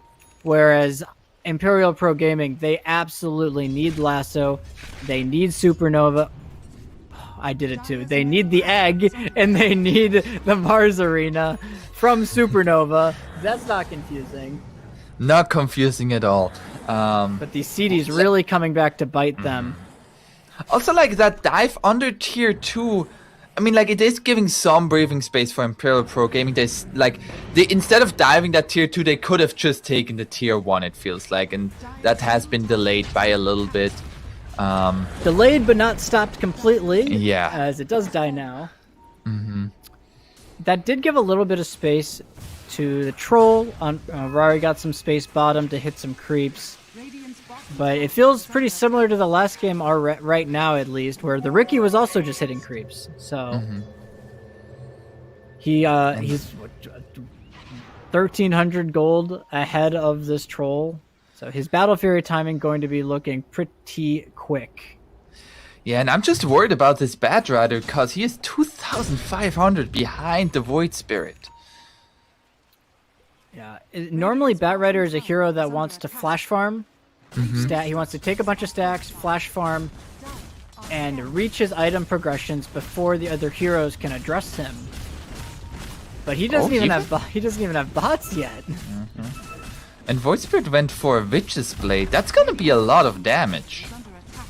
Yeah, that's like a snowball Void Spirit item right there. He's feeling himself right now. They're gonna jump straight onto the Troll. That's gonna be a disruption save. Now the Demonic Purge. Echo Slam coming out, eliminating the Troll. Beautifully timed there by 5 up. There will be an egg, but will there be any follow-up damage with it? The egg explodes. They're trying to go onto Koma here. Koma taking a lot of damage here. Firefly is about to run out here. No, he will actually survive. They find the kill onto the Void Spirit and the Ricky. Viper is now here though, and in the end it will be a 3-for-2. Given that you kill Void Spirit and Ricky, not the Again, worst. Actually, not the worst fight in the world. They got the mid and the carry. They got Ricky and Void Spirit. It did cost you 2 cores as well, but that's about as good as it's going to get. The big thing is that this Bat Rider survived, though, as we see. Beautifully timed Echo there by 5 up. And they do such a nice job on Imperial Pro Gaming of rallying around the egg here. And Koma just getting a tiny bit too much damage there from the Bat Just with the weren't able to Firefly. take down the Bat, They and found again- the kill onto the Earthshaker. And now finding kill on the Grimstroke. They are bleeding kills here a little bit on the side of Recast. Will find the counter kill onto the Shadow Demon. Yeah, they give another kill away to the Batrider. Cold, he got a lot of gold out of that last fight, gets another kill to his name, so we were talking about how the Bat was really behind. Starting to make his way back with a couple of nice fights here.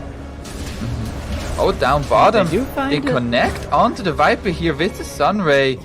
That's another big pick-off. So there signs of life once again from Imperial Pro Gaming. By no means are they dead in the water.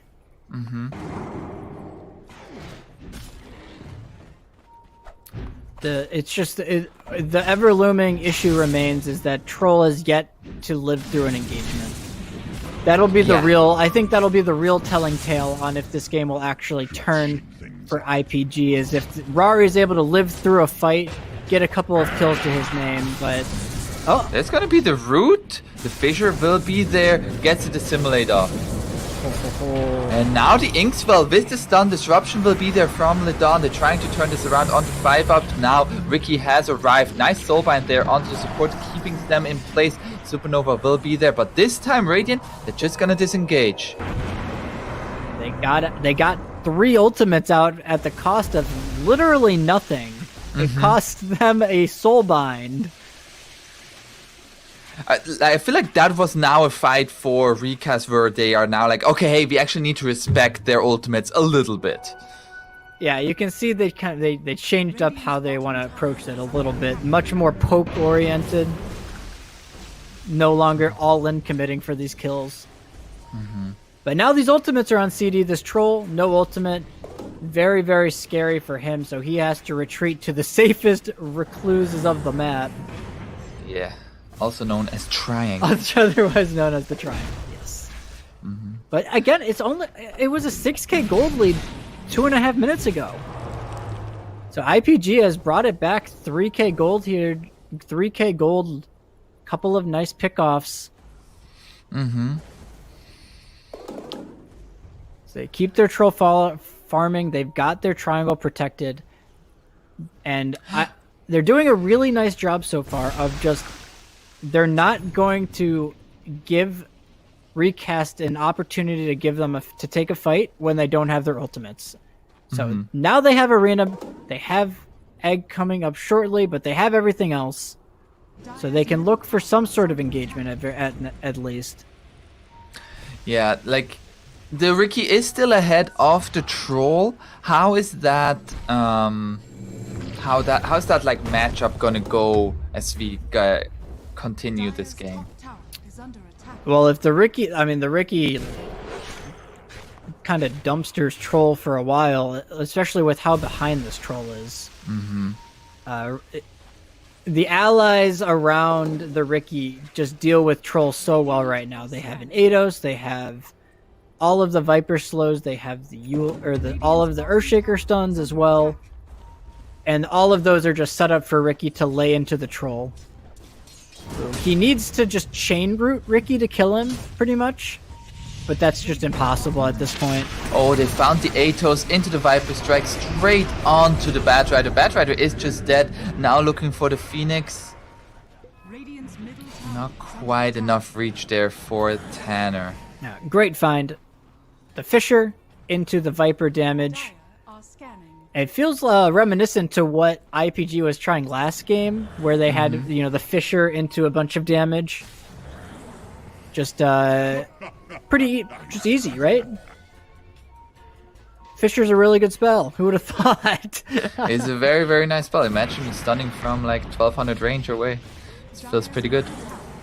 And not to mention, the Ricky also, if the Troll ever battle trances and you smoke clouds, that's like, I don't know what the mischance is, but it's brutal for Troll if he's just forced to stand inside the smoke cloud.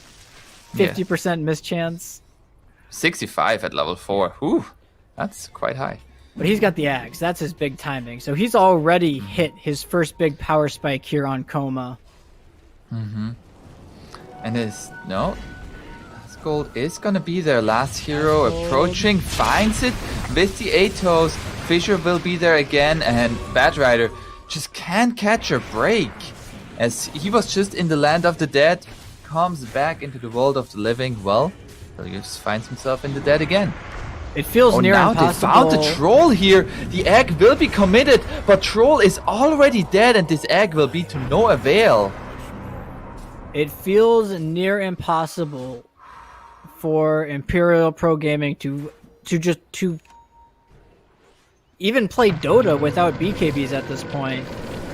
As this is a solo Grimstroke just going to town here, just creating some space. Silence onto both of them. Ricky now arrives, finds a kill onto Shadow Demon, now looking for the Mars. Jumps onto him. He is gonna fall as well. And this game it is feels looking, like... well, it was looking good. It was looking okay, right? They got some nice picks on IPG, but the Batrider just he's still not to his BKB. That's really the big power timing that he needs. But now there's an Eidos, there's this Blink Fisher available. There's so much long range catch to prevent the Batrider from getting into fights. It doesn't feel like he's ever going to actually breach the backlines for the rest of this game. Yeah. And like it feels also like more than IPG not really getting kills. I feel like it's much more of Recast. They changed their strategy and they are much more about like just finding these pickoffs now. They're much more across the map. They don't want to find these 5-on-5 engagements, especially when there is the egg available. Oh, there's already the shard on 5 up, of course. There's going to be the ultimate coming out from the troll. He is standing in the puddle, so he's not getting any further stacks. It's going to take a lot of damage over time. He will survive, though. Finds the kill onto the Viper. And there's going to be the Aftershock. 5 up. Can he get out of this? Finds a haste rune! Oh, okay. Oh. That's just Gaben. That's just And while Gaben that's saying, happening- I want a recast here. That was just 2 heroes, by the way, from Recast. They were just 2v4, 2v5 in the mid lane. They do lose their Viper, but Mars dies as a result of it bottom. You can see all of the various issues that the Viper poses to this troll, even into the mid game. The Nether Toxin just kind of drastically killing his damage output. He went straight BKB after the Maelstrom. Just trying to find a way to fight. It feels like he has to get this. He needs this BKB. He absolutely needed it this game. He can just get 100 to 0'd by all of the stuns. Oh, there's gonna be the lasso onto the Shaker here. And the egg over the top as well. 5 up is gonna die.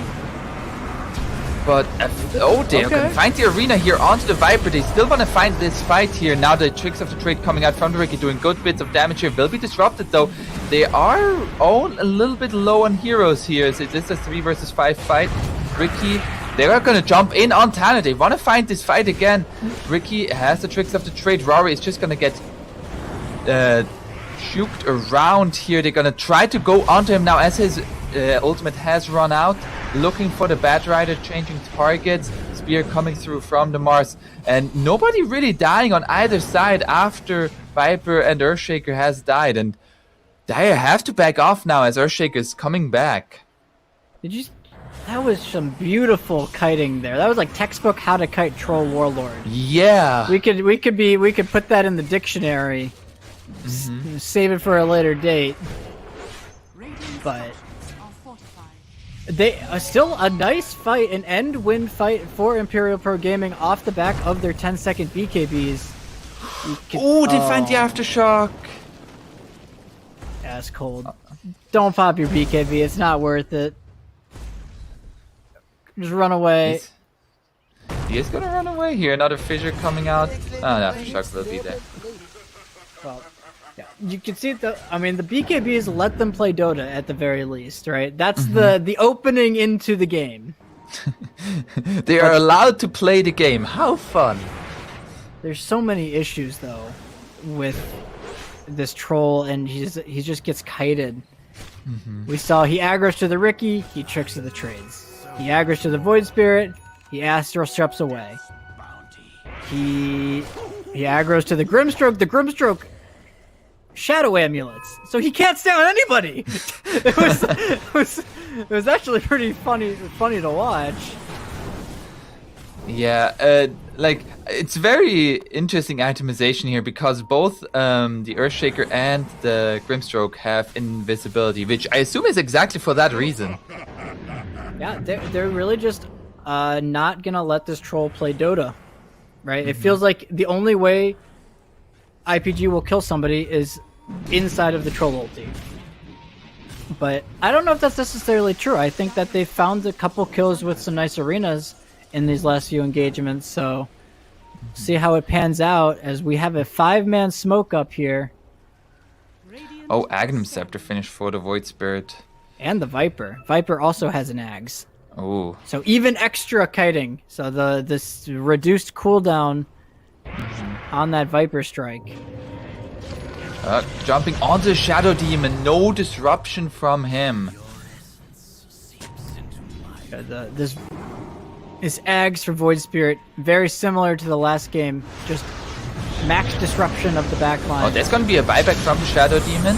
They are gonna try to go into the Soulbind, will be there. They're trying to go on to the Viper. Viper is gonna be lasted up. Viper will fall. Okay. Now Ricky is gonna jump in here straight onto the Shadow Demon. Nice lift up there with the Yule Scepter. Jumping onto the Phoenix though. Phoenix is gonna be stunned up and taunted. They lose the Phoenix without any chance to getting his egg off.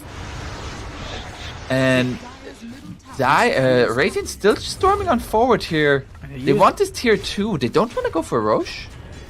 IPG used all of their BKBs to get the Viper kill. You can see here the fight has already more or less broken down at this point, but the fresh Scotty on Ricky, fresh Ags on Viper and Void Spirit, just a very nice recognition from the Radiant to just take a fight there off their big power timings. So I'm surprised to see them not go for the Roche after that game, after that fight. Radiant's bottom tower is under attack. Dire's top the tower game is looking very rough. I just don't know how the Shadow Demon is supposed to, like, the backliners just can't play Dota anymore. Does Ricky have the jump talent, the 20 talent? Yeah, I'm pretty sure that range is the jump talent. Rory, it's again like just BKB to TP out. Yeah, Recount's doing such a great job of just minimalizing the casualties during these big ultimates. Right?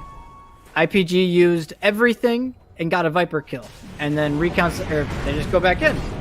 Yeah, they're gonna find the troll here. He doesn't have a BKB, he is gonna fall. Asgold's trying to find anything. They're gonna look to go onto the Void Spirit. Void Spirit with the Yules dodges the spear, and now dissimulates away. It's gonna still be lassoed though. Fisher will be there from 5 up with the Aftershock. Afterwards they find the kill onto the Batrider. And now looking to go on to this Mars. Mars has been broken. Not only in spirit, not only in his passive, but also in his life as he is dead. It's just clinical gameplay. They forced the Trolls BKB bottom. They know he had to go somewhere top because of their amazing vision. Oh, that Fisher did not connect on his Love. Isn't that just neat? That's a neat gameplay. Isn't that just a neat interaction right there? It's the small things. As the rest of the team is taking tier 2 top. You know what Tanner's doing? He's at the tier 4. Tanner says, I don't need these other towers. Your base is mine now. Thank you. Thank you for listening. So 19k gold. It really does seem like there's going to need to be some catastrophic throw at this point in order for IPG to win a fight. And like it's like if you take away the net worth of the Ricky, then we'd have an even game. Like that's how far ahead they are at the moment. Yeah, we talked about how well he would scale. He's level 22, has Ags, Battle Fury, Scotty, crit, his damage output is it's at an all-time high. This Crystallis, the Daedalus will really be the peak, the creme de la creme. Mm-hmm. I mean, it doesn't feel like we've even really felt Koma's impact this game.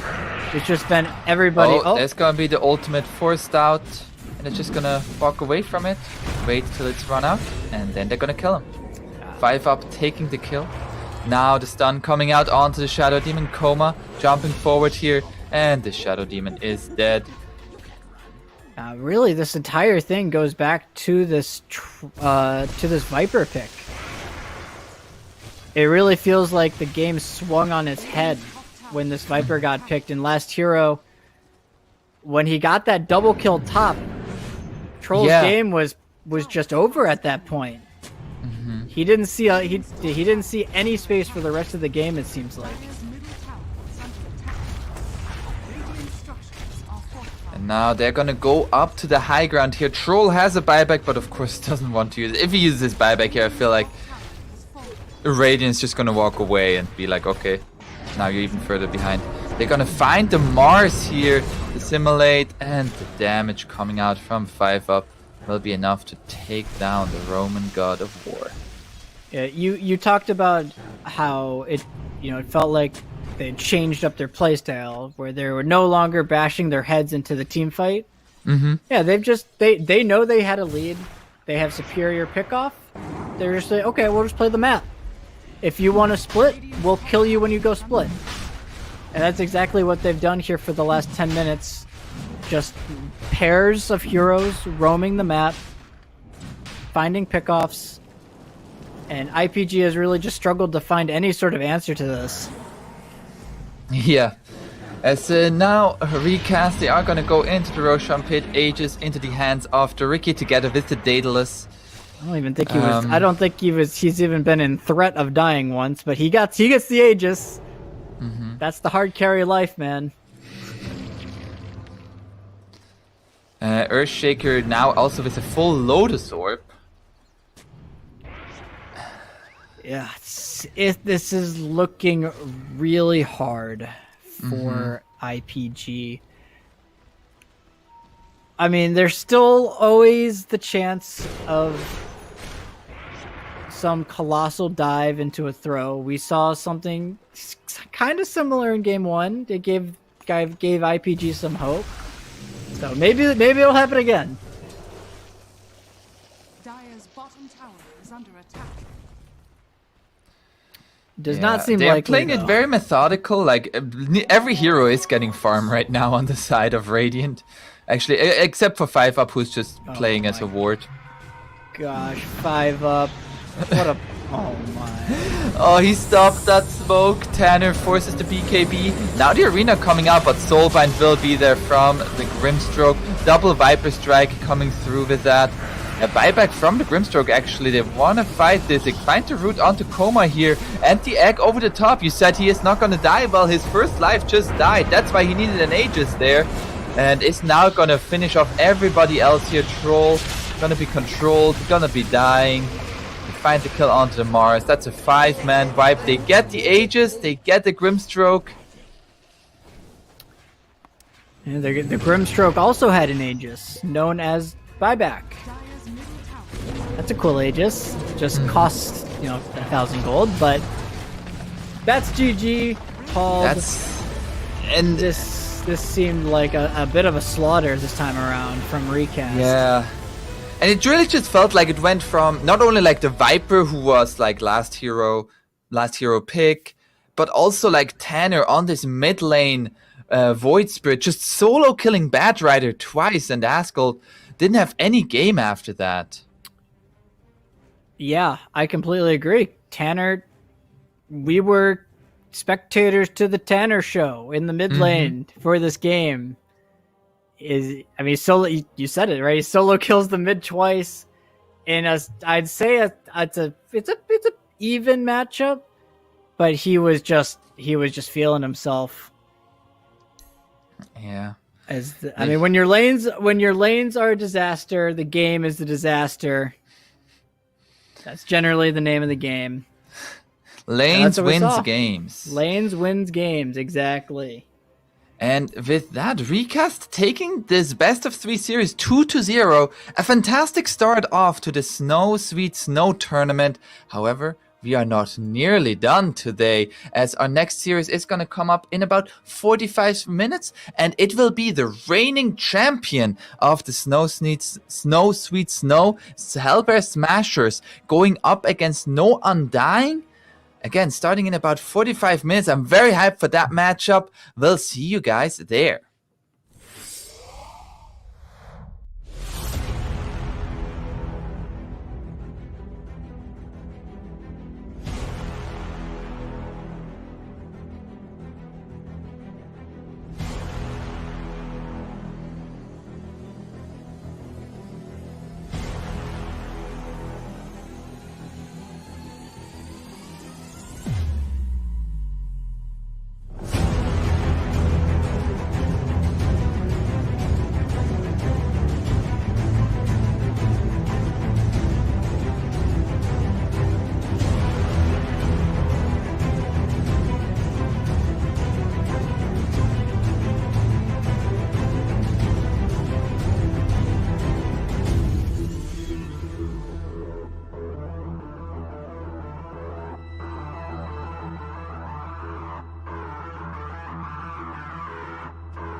Hello and welcome back here to get the second series of the day. It is gonna be Hellbear Smashes against No Undying. Hellbear Smashes, now that's a name I know. That team did win the first Sweet Snow tournament, and they're looking for a second title with the exact same lineup. If it ain't broke, ain't fix it. That's not the NA mentality as we saw from EG and TI5, but so bright side. We saw Hellbear Smashes. They looked strong. Is there any advice you would give out to any team out there going up against Hellbear Smashers? Just win. Just win. Easy. Uh-huh. I don't know if I can give better advice than these, tier 1, tier 2 teams, but I think the common theme that we've seen in all of the games that we've casted in these last few weeks have just been the teams that set up the better lanes generally wind up in a better spot to win the game. It doesn't always mean you win, but the games just feel easier most of the time if you can manage to get yourselves a favorable lane setup. So that would be what I would be looking for. If I'm playing against Hellbear, if I am Hellbear, if I'm playing Dota at all. Yes, so now going into the series, let's go take a quick look over the lineups here. As we have here Hellbear Smasher, Ace as the position 1, Stormer position 2, Misery, also known as Rasmus, as the 3, Guild Gear on the 4, and Tofu from Germany, the German position 5. Now, one hero, I think 2 heroes for me stand out for Hellbear Smashers, is especially the Ember Spirit and the Invoker. Those 2 heroes I feel like are the Hellbear Smasher bread and butter. And if you leave those heroes in, you need to better have an answer for it, because otherwise they're just going to take it and run with it. Yeah, we see them pick those heroes together, and Stormer plays the Invoker like a carry, pretty much. He plays Exort Invoker, he buys a Midas, he power farms, while Ace plays Pos 1 Ember from the safe lane and runs around like a maniac, setting up kills for his Invoker. So it's a very interesting style of Dota that they've kind of established for themselves there with those specific heroes. So we'll see, but no, let's take a look at the opponent here, as we have No Undying coming up here. They've made a few little roster changes from their Season 1 roster. Position 1 still played by Elmo, but this time they have Yellow Flash in the mid lane, MC314 in the off lane, Black Archangel still there as the position 4, and Valor as the position 5. They had a pretty good showing in the previous season. However, this time they want to go for more, and we will see if they can start it off with a banger here as we head into game number 1's draft. We see here Hellbear Smasher vs No Undying. We already see here, so we see the Invoker getting banned out and the Dragon Knight. Interesting. The Dragon Knight is interesting, but it's considered the best lane matchup against Puck in the game. So while it seems odd to see it banned in the first phase, I think it just goes to show it's No Undying is almost 100% going to be playing this mid Puck. They're kind of just letting it be known now. We don't care what you pick into it. We're gonna put it core, and we're gonna be okay with it. Yeah. And the Hellbear Smashers, they are opening up. They get their hands on a Nyx Assassin and have a Death Prophet. Now here in EU, CIS, we've seen this Death Prophet sometimes be run as a position 5, sometimes in the off lane, sometimes mid, but it is getting rather rare to see it in the mid lane. What do you think we can expect from this pick in for Hellbear Smashers? Well, I imagine we'll probably see a hero. No, looking at their bans here, so they're gonna ban out their AA, which makes me think that they're leaning towards this being a core Death Prophet, whether that's mid or off lane. Bloodseeker also says something similar. I think if I'm Hellbear Smashers, I'd be also scared of a Beastmaster-esque hero. The Necro 3 buyers Remaining. have proven to be one of the most potent Nyx Assassin 5 counters. seconds remaining. You group up around the True Sight, you take towers, you group as 5, so Nyx can't really pick you off. So maybe something like a Beastmaster ban would also make sense. Yeah. As we do see here now the Medusa ban coming out from No Undying. I think that's just a respect ban to that hero, debatably. 10 seconds remaining. That hero is pretty crazy right now. 5 seconds remaining. So, last ban, Lycan is also there if they wanted to ban Lycan. I'm thinking like what's still available, and I feel like there's still quite a bit. Like Monkey King has not really made its appearance today yet. A little bit favored more like by Wraith King or other heroes like Juggernaut. If this is a Death Prophet core, is there any specific like safe lane matchup that you would like to go up against, like a Death Prophet off lane? Sorry, I'm distracted. That's not a hero. We see that all this often. Yeah, Winter Wyvern. However, it is a hero I'm surprised hasn't been picked more with the prevalence of Puck.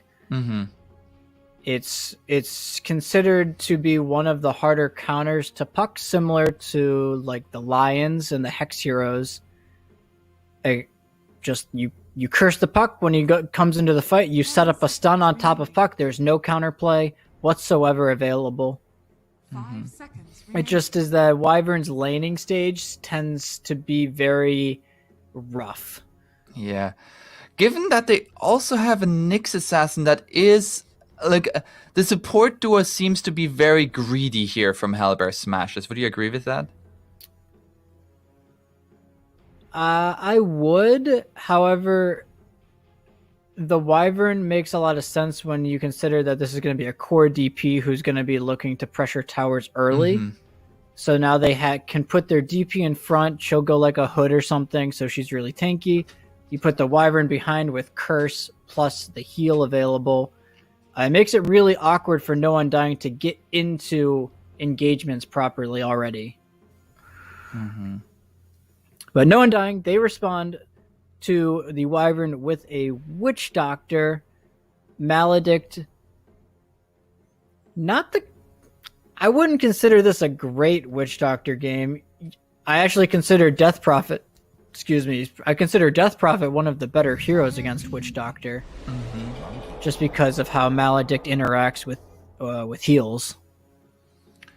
Yeah, and Monkey King is gonna come out here. So now Winter Wyvern is like this setup where you then just put Wukong's command over it, and everybody who was caught in the curse takes a ton of damage when the curse ends. It's kind of like a 5 seconds slightly remaining. less reliable Naga Monkey King combo that we saw OG running a bunch.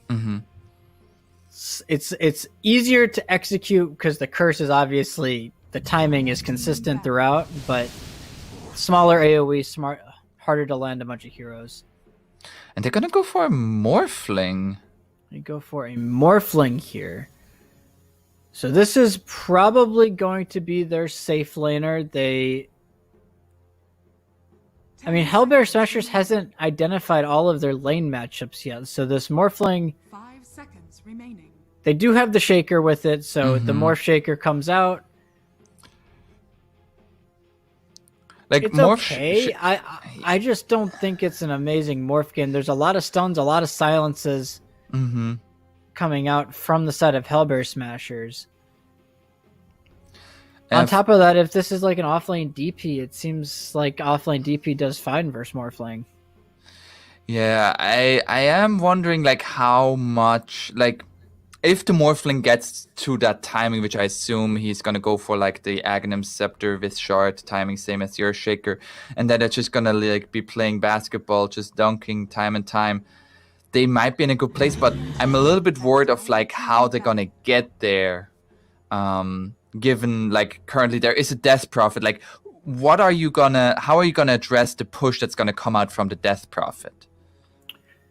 Yeah, that's mostly dependent on the Puck, but I don't know how reliable Puck is going to be this game when you consider both of the supports of Hellbear Smashers, I think, essentially hard counter it. 5 seconds remaining. So it'll be interesting. I think if the Morph has a good lane, though, he'll be very hard to push out of lane. So Witch Doctor, a very good laning support, should be able to secure Morphling's lane for the most part. As they do ban out the OD. I think that makes perfect sense.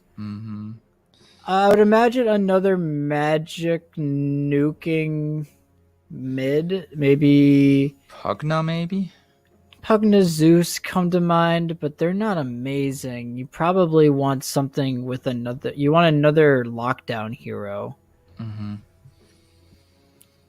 Void Spirit first phase banned. I mean, the Ember is still there if they want it on Hellbear Smashers. That leaves the question of course, does that MK could also... So the MK and DP could both be mid. Either of them could be mid. MK could be safe lane or mid. DP could be mid or off lane. So Hellbear Smashers have a plethora of potential picks at their disposal here. For what does No Undying need? Could they maybe go for something like maybe an Underlord? They need 5 seconds remaining. they need like Underlord into. I mean, it's really rough against Monkey King in lane. It's actually maybe one of the worst Underlord games. Wyvern and Death Prophet spells both do percentage HP damage. Oh right, yeah. Team pick. I think they just need some like team fighter. Okay, they go for Phoenix. Yeah, right now they've got this coil echo slam thing going on, right? But they didn't have a rallying damage 10 team fight seconds ability. remaining. They had two pretty good controlling heroes. 5 And then they seconds put the remaining. Phoenix on top of it. He'll be the one dishing out the damage. Or just that little bit extra damage that they needed. Yeah. Do we think it's an off-lane Phoenix or an off-lane Shaker? Well, that is a good question. I think it's going to be offlane Phoenix. Although it could depend on what this pick here for Hellbear Smashers is, but I'm working under the assumption that it's going to be safe lane MK, and they're going to run offlane Phoenix into it, which should be a pretty okay lane matchup for the Phoenix. Yeah, we'll have to As see. Hellbear we- Smashers, 10 seconds left for their last pick. They could Urse. They don't have this Phoenix pick. Really throws a wrench into them. They're just gonna go for the Lena. So that does fit the criteria, though. Magic nuking mid, also good against Phoenix. So this Lena pick kind of falls right into their lap because of the Phoenix pickup. And it's going to be the Death Prophet offlane and the Phoenix offlane, at least given the players. So overall, how do you feel about this draft? The No Undying draft is interesting. I can't say it's good or bad because it's not something we've seen a whole lot of. Offlane Phoenix. There's going to be, mid puck, carry, Morphling, Ego. 10 seconds He has the remaining. potential to pop off in this game if he has a good lane against Misery on the Death Prophet, but I have concerns over mostly their mid. I feel like this is just such a free Lena game.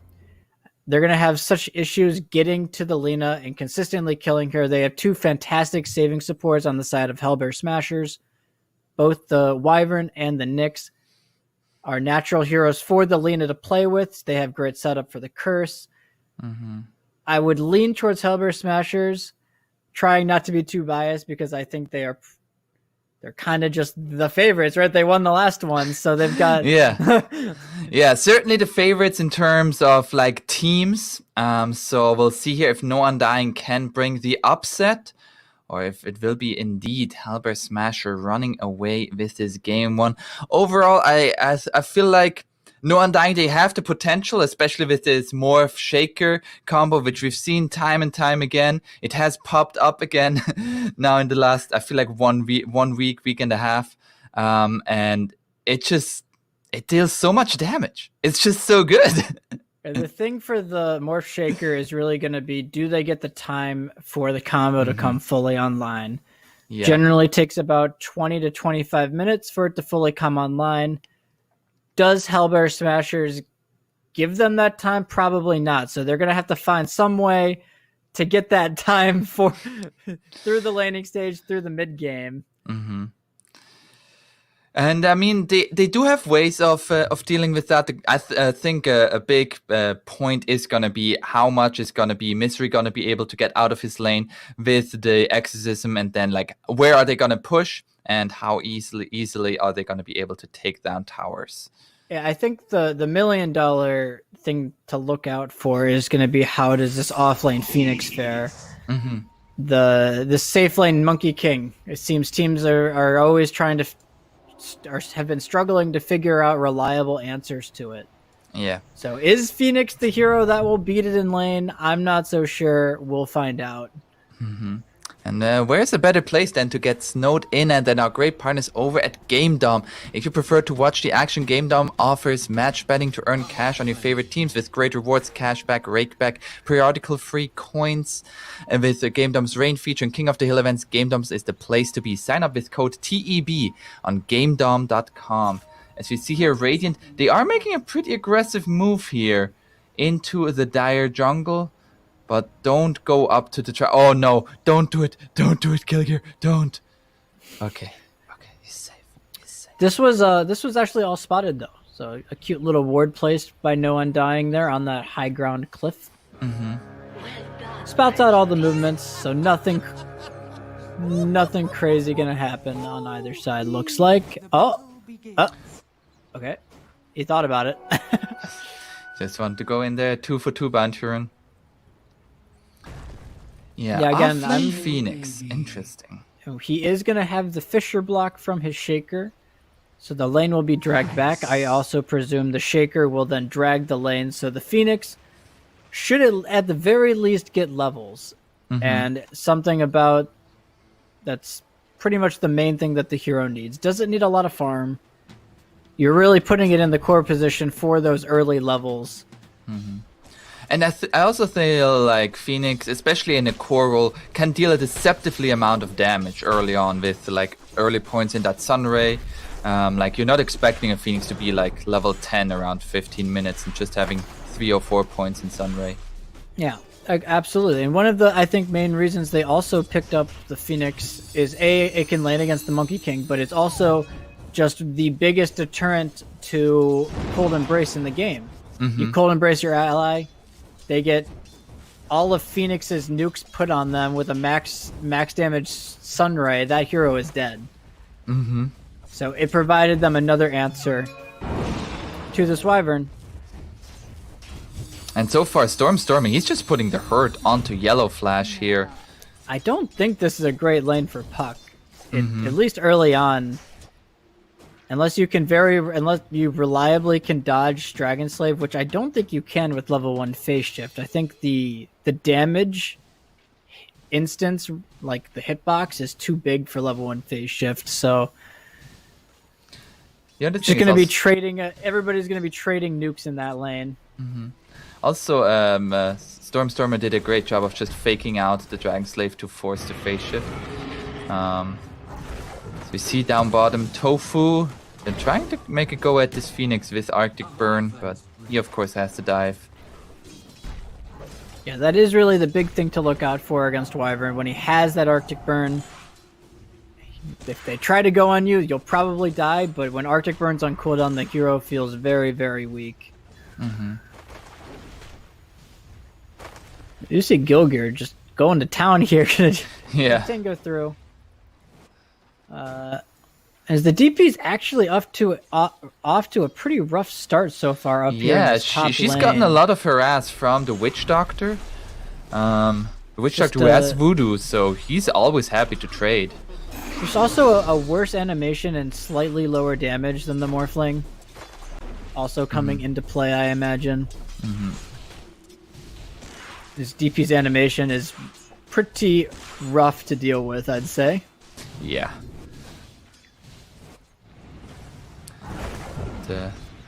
Ace actually falling very low, got fissured with the level 2 Fire Spirit. So you can see having trouble getting the Jingu rolling. So Monkey King losing the sustain war, which he's normally the king of. Yeah, I feel like this like unconventional offlaner is like one way, like one of the things that they're trying to deal with. Oh, there's gonna be this fissure. Fire Spirit's not off cooldown, I assume. Like trying to deal with this safe lane Monkey King, which is just so hard to deal with. Oh, Black Archangel is gonna get gone on, has the voodoo, but it will not be enough. And they find the first blood, Gilgir taking that for himself. A nice start here. Helps Gilgir's game out a little bit.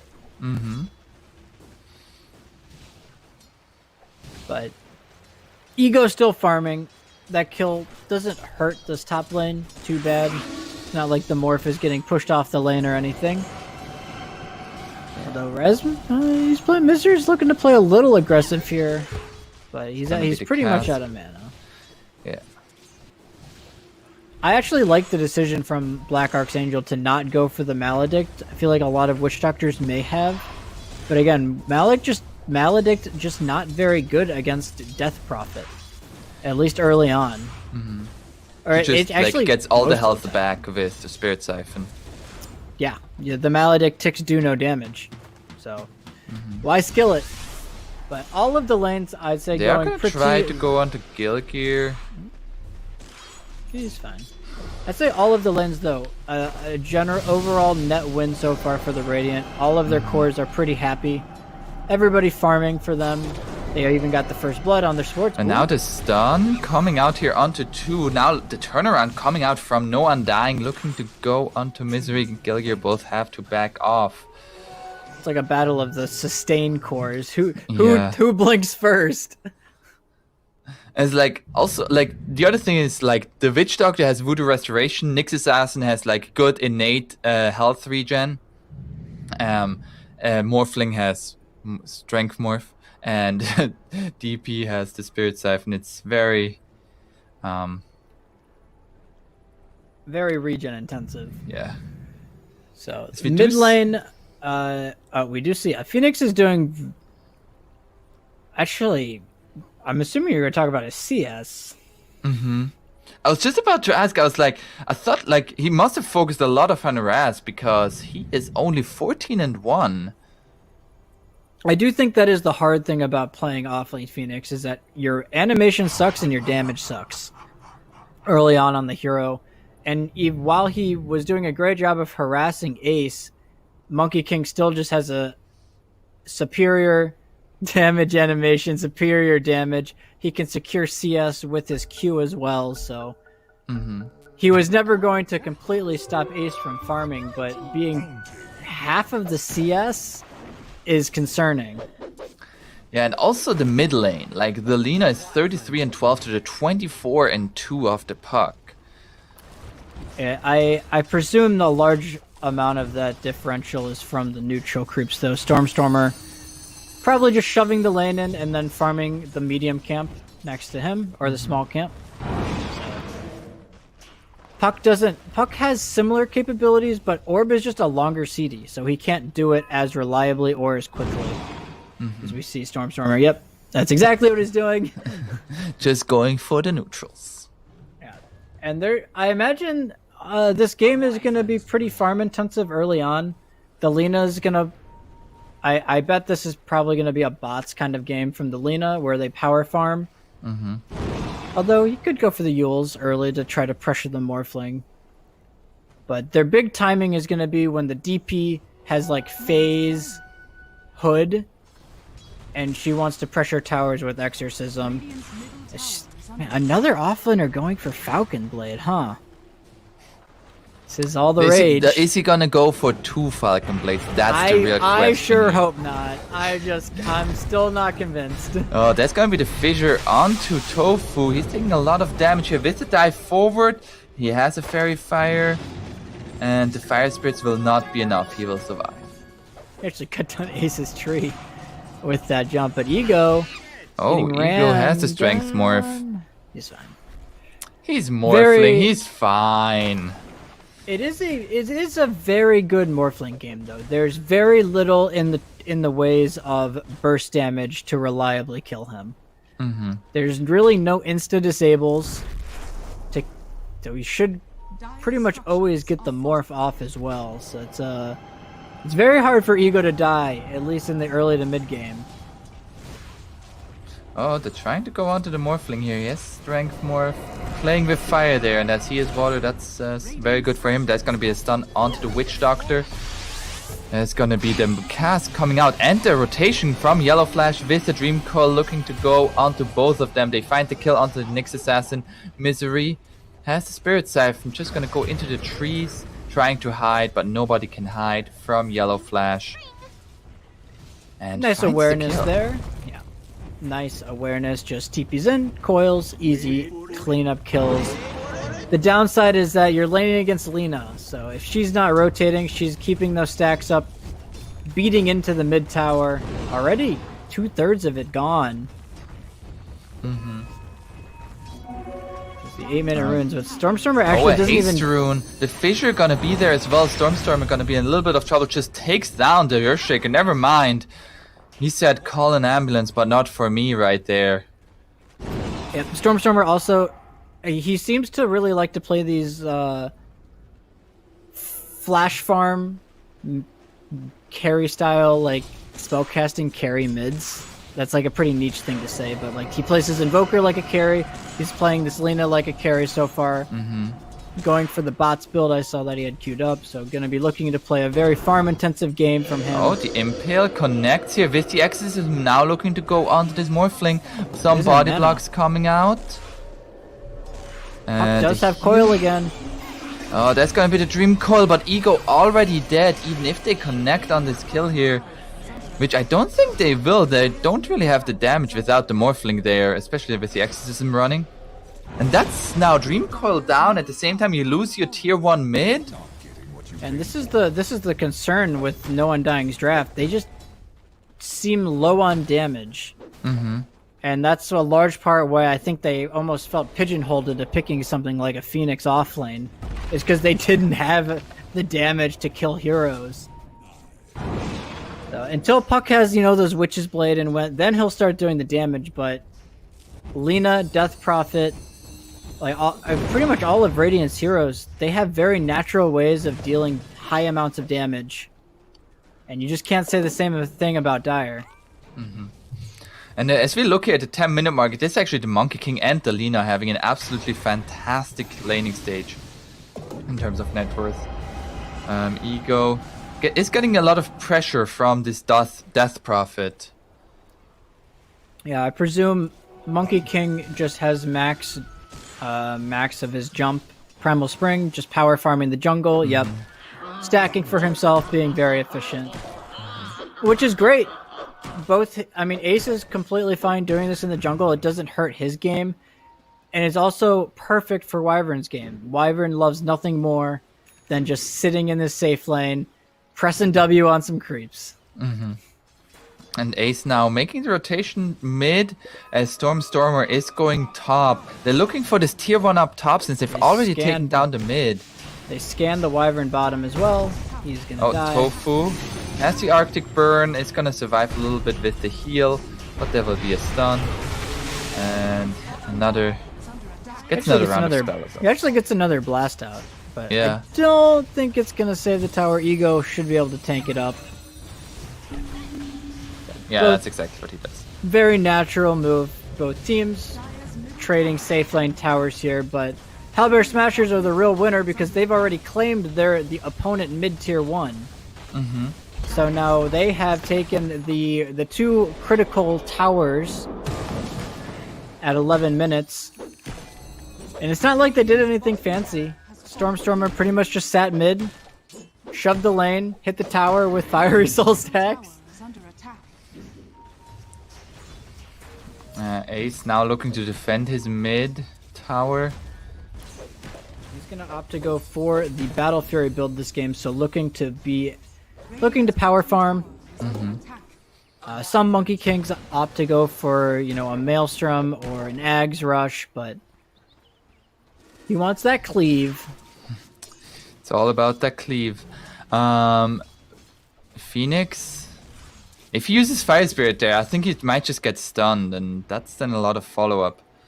So he needs to be very careful about that. That's like one thing about Phoenix against Nyx Assassin. There's a lot of uncontrollable damage that Nyx Assassin is able to abuse with his Spiked Carapace. Same with the Puck.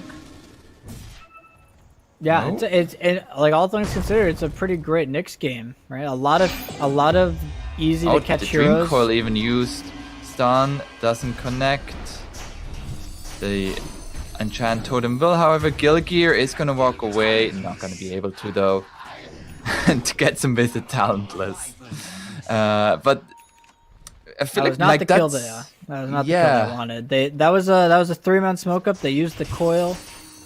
It looked like they really wanted the Death Prophet there with how aggressive she was playing, but Gilgear, right place at the right time from him.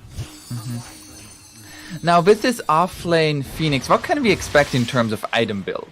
Is it like different from like a support Phoenix, just like fast, or is it similar, just faster? Those items. Looks like he's still gonna go for the Meteor Hammer, which I think is fine. It's kind of his farming item. Is that I think that's what he has coming out. Yeah, he does. Yep. Okay. He has the Meteor Hammer completed. From there, the world's kind of your oyster on Phoenix, but something like a Vessel could make sense this game. I don't think Puck wants to buy it. He probably wants to go like Witch's Blade or something. So Vessel seems value. You could go Veil if you think you desperately need the damage output. I guess you could go Radiance, but I don't think you're going Radiance against Nyx. Yeah, that's asking for even more setup. As we do see now, the game has slowed down a little bit after those like early tier 1 safe lane pushes. Both teams just like dancing around each other for a little bit. Yeah, it just feels bad though. No Undying has these huge ultimates, but they're being forced into playing this farming game by Hellbear Smashers right now. So all of these big ultimates, they don't do anything if you don't use them, which now they do smoke up here. Yeah, the scan. Oh, they see the Monkey King here. The Dream Coil will be there. And they find the kill. That's a very easy kill there onto the Monkey King. Yellow Flash just walking through Gilgear. Says okay. They might look to keep fighting here. They still have the Echo Slam and the Egg. No, they're going to back up. Yeah. A really nice smoke. Their ultimates were up. It feels really bad when you're just AFK farming and you have these big ultis. But they do immediately... Oh, in mid, Puck is gonna get gone on, and Laguna Bladed has a stick. It's gonna be able to orb, but not gonna be orbed far enough as Stormstormer claims the kill. He is so rich. Ego? Can Gilgear get... No. Cannot get there in time, but... They're kind of reaching this point on Hellbear Smashers where they're getting their core key items online. Does no bounty hunter have the necessary answers to deal with this inevitable push that's coming? I mean, Alina's got Bots Yules, DP's got Falcon Blade Hood, so everybody's starting to tank up on the side of the Radiant, get their big items. Oh, Gilgear tried to go for the Courier. Oh, he's he's gonna find it. Very well played. Cheeky little bug. Oh, the Sunray will be there, but there we see like immediate stun coming out from the Nyx Assassin. They use the Dream Coil. I mean, they get the kill with that, but that doesn't feel good. It's 3 cores. That's all the cores right there. Oh, right, yeah. He's like, guys, I found all the cores. They're right here. It's like, anybody wonder where they are? I know exactly. Yeah. So we do see the Death Prophet, the Hood finished, the Falcon Blade finished, a Possessed Mask. Yeah, and it feels like Hellbear Smasher get more out of the map right now. Yeah, absolutely. And a large portion of it is this is that Misery's placing himself in the most obnoxious places possible because he's just so dang hard to kill with his item build. He's got 4 Spirit Siphon charges, max Spirit Siphon with a hood. He's got the infused raindrops on top of it. They would need some huge rotation in order to kill this Death Prophet. All the meanwhile, his other cores are off in the safe areas farming to their heart's content. Radiant's middle tower is under attack. Yeah. So how can No Undying address this fact? Is it gonna be like we saw the smoke movement onto the Monkey King, or do they need to make a different map movement to force Misery away to react to something that they're doing, or what's their player? Well, on No Undying, it's not like No Undying doesn't have items to play for. Oh yeah. They still need this Blink Dagger on Earthshaker. Should be coming out relatively soon. Dire's bottom tower. He's really poor this game, actually. I take that back. 17 minutes, and he still needs another 700. So he is really far behind. But the other big item might be the E-Blade. I'm not sure if he's going for E-Blade this game. He might be opting for a Manta or something. Yeah, he's gonna go Manta. So no so. E-Blade timing. So there's not a lot of timings for No Undying. So it's not like they're playing for some grand scheme fight. It's just really about them getting the team fights. And so far, Hellbear Smashers just simply aren't giving them the team fights. Yeah. We do see now Stormer and Ace are just gonna go into the Roshan pit. They bring in Misery. They even use Exorcism as the Roshan was already quite low. Just in case. Yeah, that's just like dissuades on No Undying from doing any shenanigans around this Roshan pit. That's an Ace Safety. into the hands of the Monkey King. Safety Exorcism. They might find a couple of kills as well, as they're catching No Undying out here. Been killed. They are catching at least a Courier MC314. It's gonna be able to get away. Valor is also Too. But you can just see the map space for No Undying is super limited. And the biggest indication of how limited it really is just by how poor the Shaker is. Normally, Shaker as a hero is prioritized on the farm list until he has that Blink Dagger. But they just don't really have the space to afford him.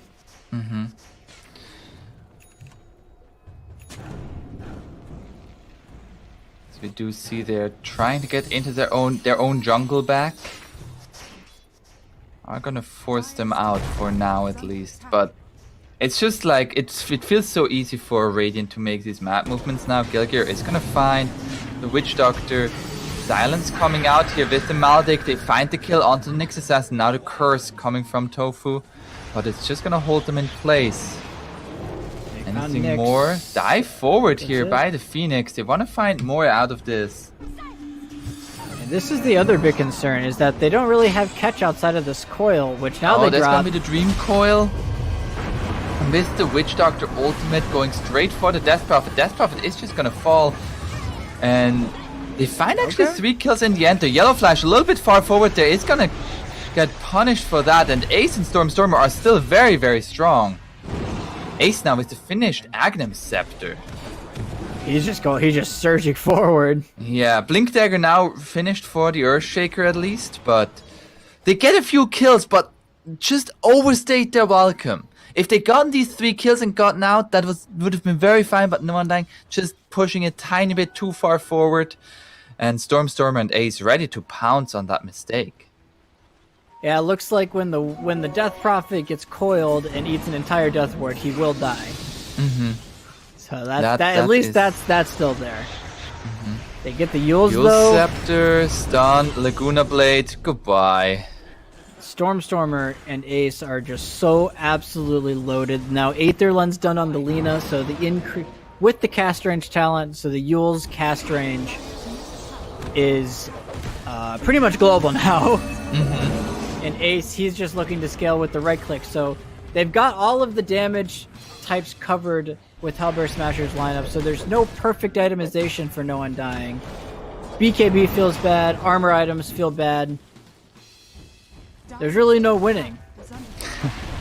Yeah, and Ace, he is like He is already like nearly halfway to his Skadi, which with his Skadi, I'm beginning to get really worried for No Undying how they're gonna finish off that Monkey King, let alone twice with his Aegis right now.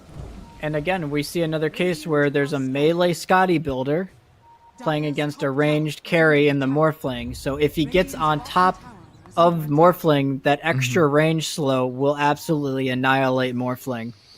Yeah, and we do see the smoke up here as 4 from Hellbear Smasher, looking for any potential pickoff here. Valor is going to be able to walk away from this. Morphling is also under his tier 1, so should be fine.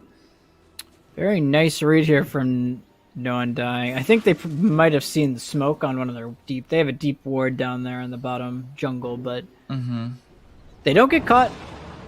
And he actually managed to cut most of that next bottom wave on Puck before TPing out. So a lot of space. The Morphling's still farming. He hasn't died. The Morphling and Puck are still scaling, but they're just not. These really aren't the kind of heroes you want to just be playing a farm game with. Yeah, especially now that Earthshaker has his Blink Dagger, you want to get active with that hero. Use that Echo Slam. Get the dunk. That being said, we did say like the Morph Shaker. Are they going to get the time? Yeah, we're reaching about that timing where it will start to come online once he gets that Ags. And especially once he gets the shard as well. So we'll see. We'll have to see that taking now, like very methodically, like Hellbear Smashers. Right now they're playing it very, very safe and efficient. We rarely see them walk around as 5 this past 5 minutes. So they use this Aegis a lot to just get more net worth on every single one of their heroes. And Aegis has run out now. There was a smoke here off of the Aegis expiration. Doesn't look like they're going to find anything of value. Might find Nyx. Or Nyx. Or Nyx will find them. Just or gonna neither. walk past them. Or neither. Threading the needle there right now, right there by Gilgear. Invis Rune. It's a very, very clean. So the Aegis expires, Hellbear Smashers back up, they disperse, they don't get caught into some big team fight, some awkward fight. And you can just see, I mean, even Misery, he felt like he could get away with going Boots of Travel. Going back for the Boots of Travel this game on the Death Prophet. As they just continue to look to scale, kill waves, split push on Hellbear Smashers. They are not... The only way it feels like they lose this game right now is if they give No Undying these dream fights. Which they do smoke up, so we may see. Yeah, Tofu is pushing in bottom. There's now a BKB on the Lina. Oh, they found 2 heroes here. The Silence connecting onto 2. They want to find the Phoenix. Phoenix quite tanky though. Fissure, they will find the Witch Doctors. Blink away from the Earthshaker. This is best case scenario for No Undying if they can get out of here. Yeah. Oh, Puck? Oh. Yeah, he got cursed. He got cursed. This is the glory of the Wyvern, right? All it takes is a curse and then a follow-up stun and the Puck dies. It's very simplistic. Curse, LSA on top, bada bing, bada boom, goodbye Puck. And now Stormer, he has hit level 20, 25 minutes into this game. He is so high leveled. Yeah, him and Ace have done such a nice job. Neither of them have gotten picked a single time this game. They've been farming it up. They've both been top net worth pretty much for the entirety of the game. Oh, and I've heard an Echo Slam straight onto Stormer. He is going to have the Yule Scepter. It does not have a BKB right now, trying to walk away, but Fissure will be there. They find the Lina, now looking for Misery. Misery still has the Spirit Siphon plus the Exorcism. That Wukong's command does not connect onto anything here. Ego finds the TP out. Phoenix will be successful as well. Call it Caster's Curse then. I said Stormer hadn't been caught out all game, and then he got echoed. Yep. How dare you kill this man? My bad. You better I'll apologize to Stormer. I'll take the blame for that one. We are That 100. Oh, we have the Aghanim Scepter now for Ego. Yeah, I mean the game isn't over. Mm-hmm. They've hit this timing. They've got the Aghanim Scepter online. I don't know what level Shaker is, but does he have max enchant? He is level 3 enchant, so he's almost got the max totem as well. Mm-hmm. So the combo is pretty much fully online. The only thing left is for Morphling to get the level 20 talent, Are scanning. which is the CD reduction, which makes it so he has the permanent uptime.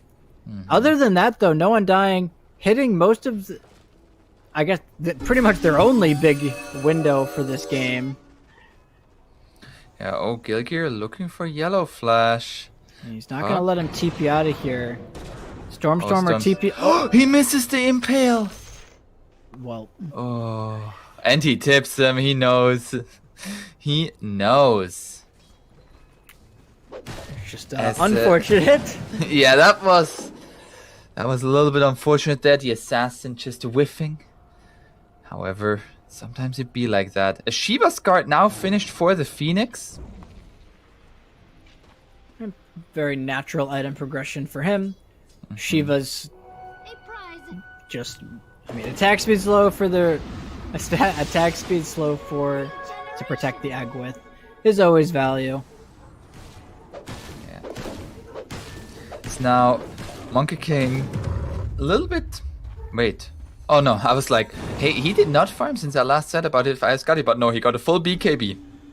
And still is getting pretty close to that Scotty. That's gonna be a smoke. Misery just pushing out the wave. They are the egg is up again. And looking for, oh, that's gonna be a fissure onto the Monkey King visit. That's what coming out on top will not be enough. BKB forced though. Dream Coil now holding the Winter Wyvern in place. That's gonna be an egg.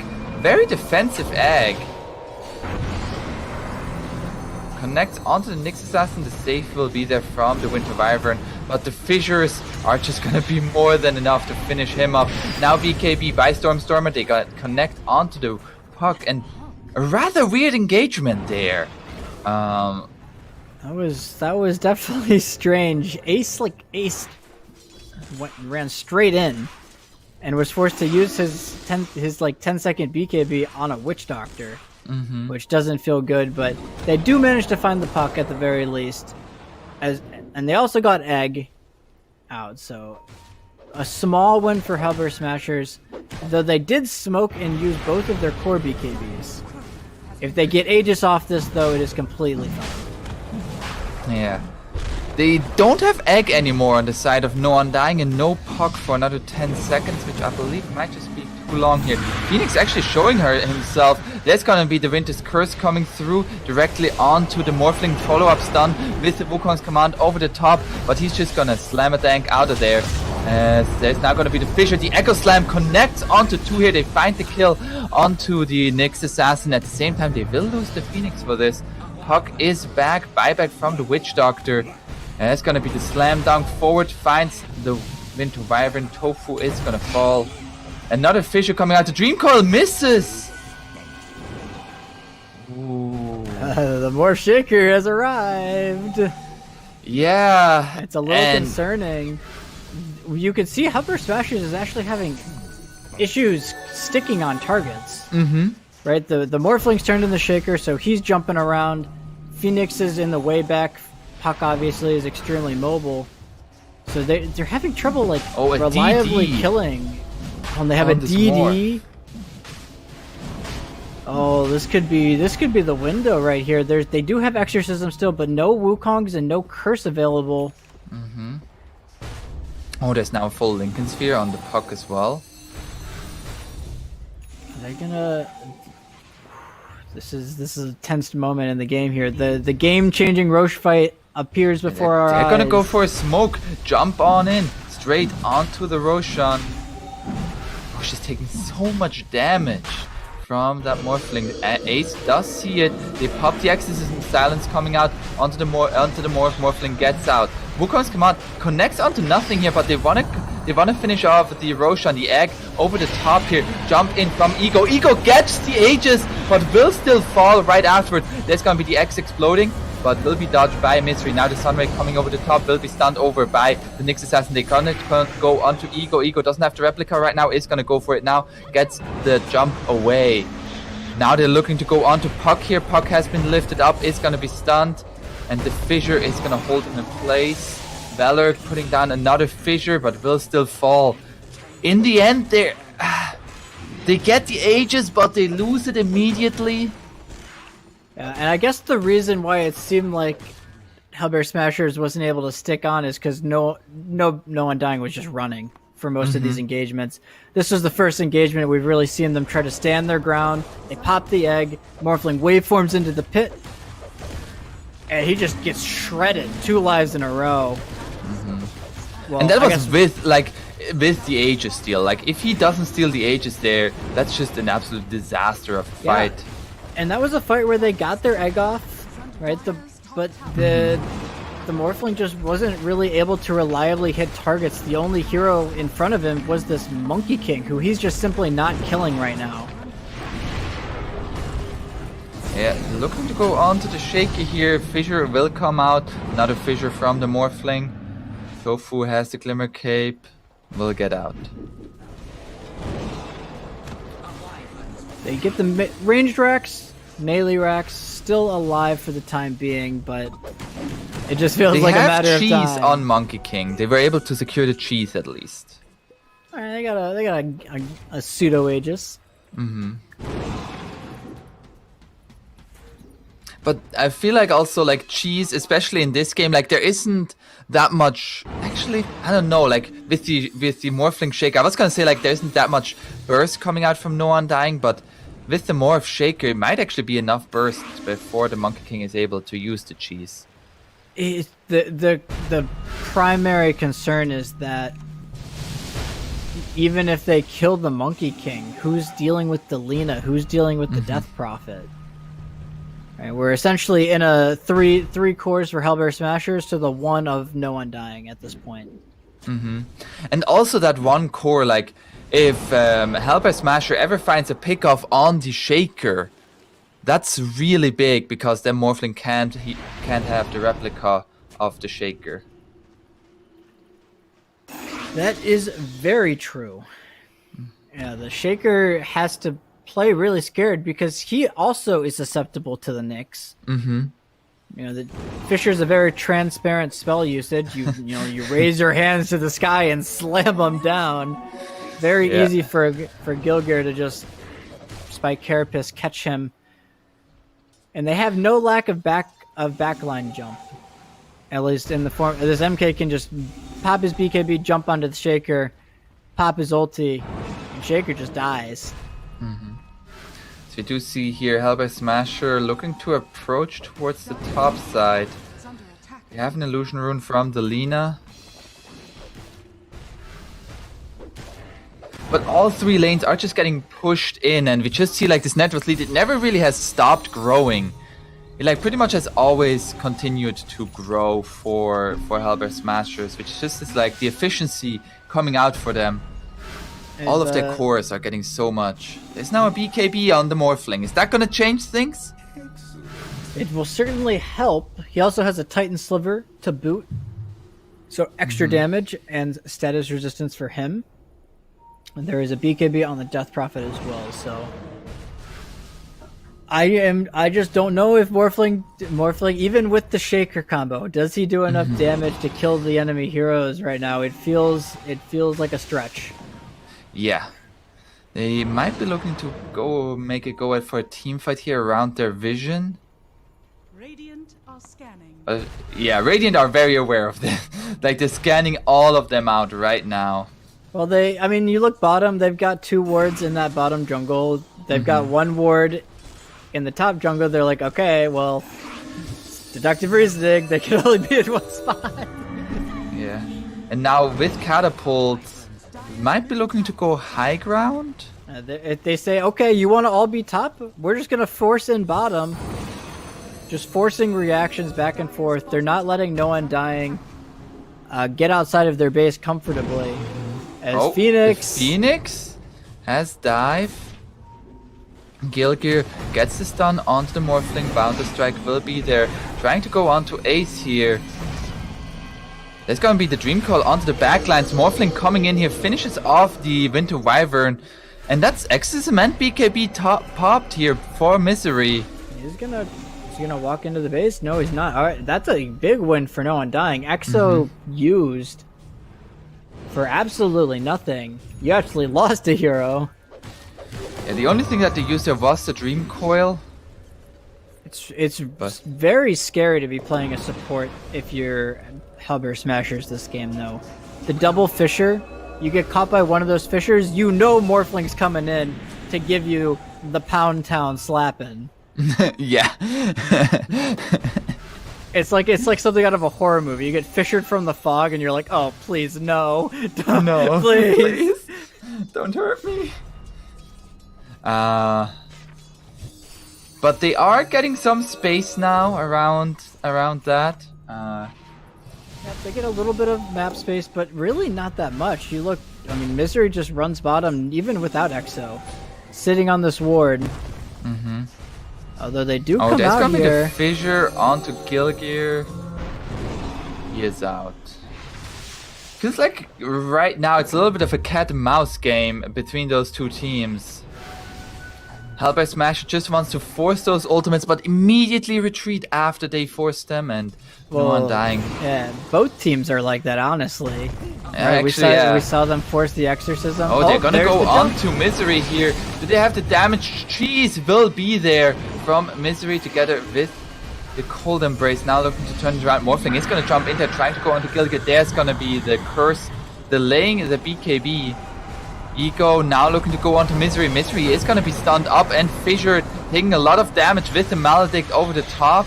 BKB now popped by him, looking to go onto the Phoenix here. Phoenix already used the egg, is gonna fall, and will be the first casualty of this fight.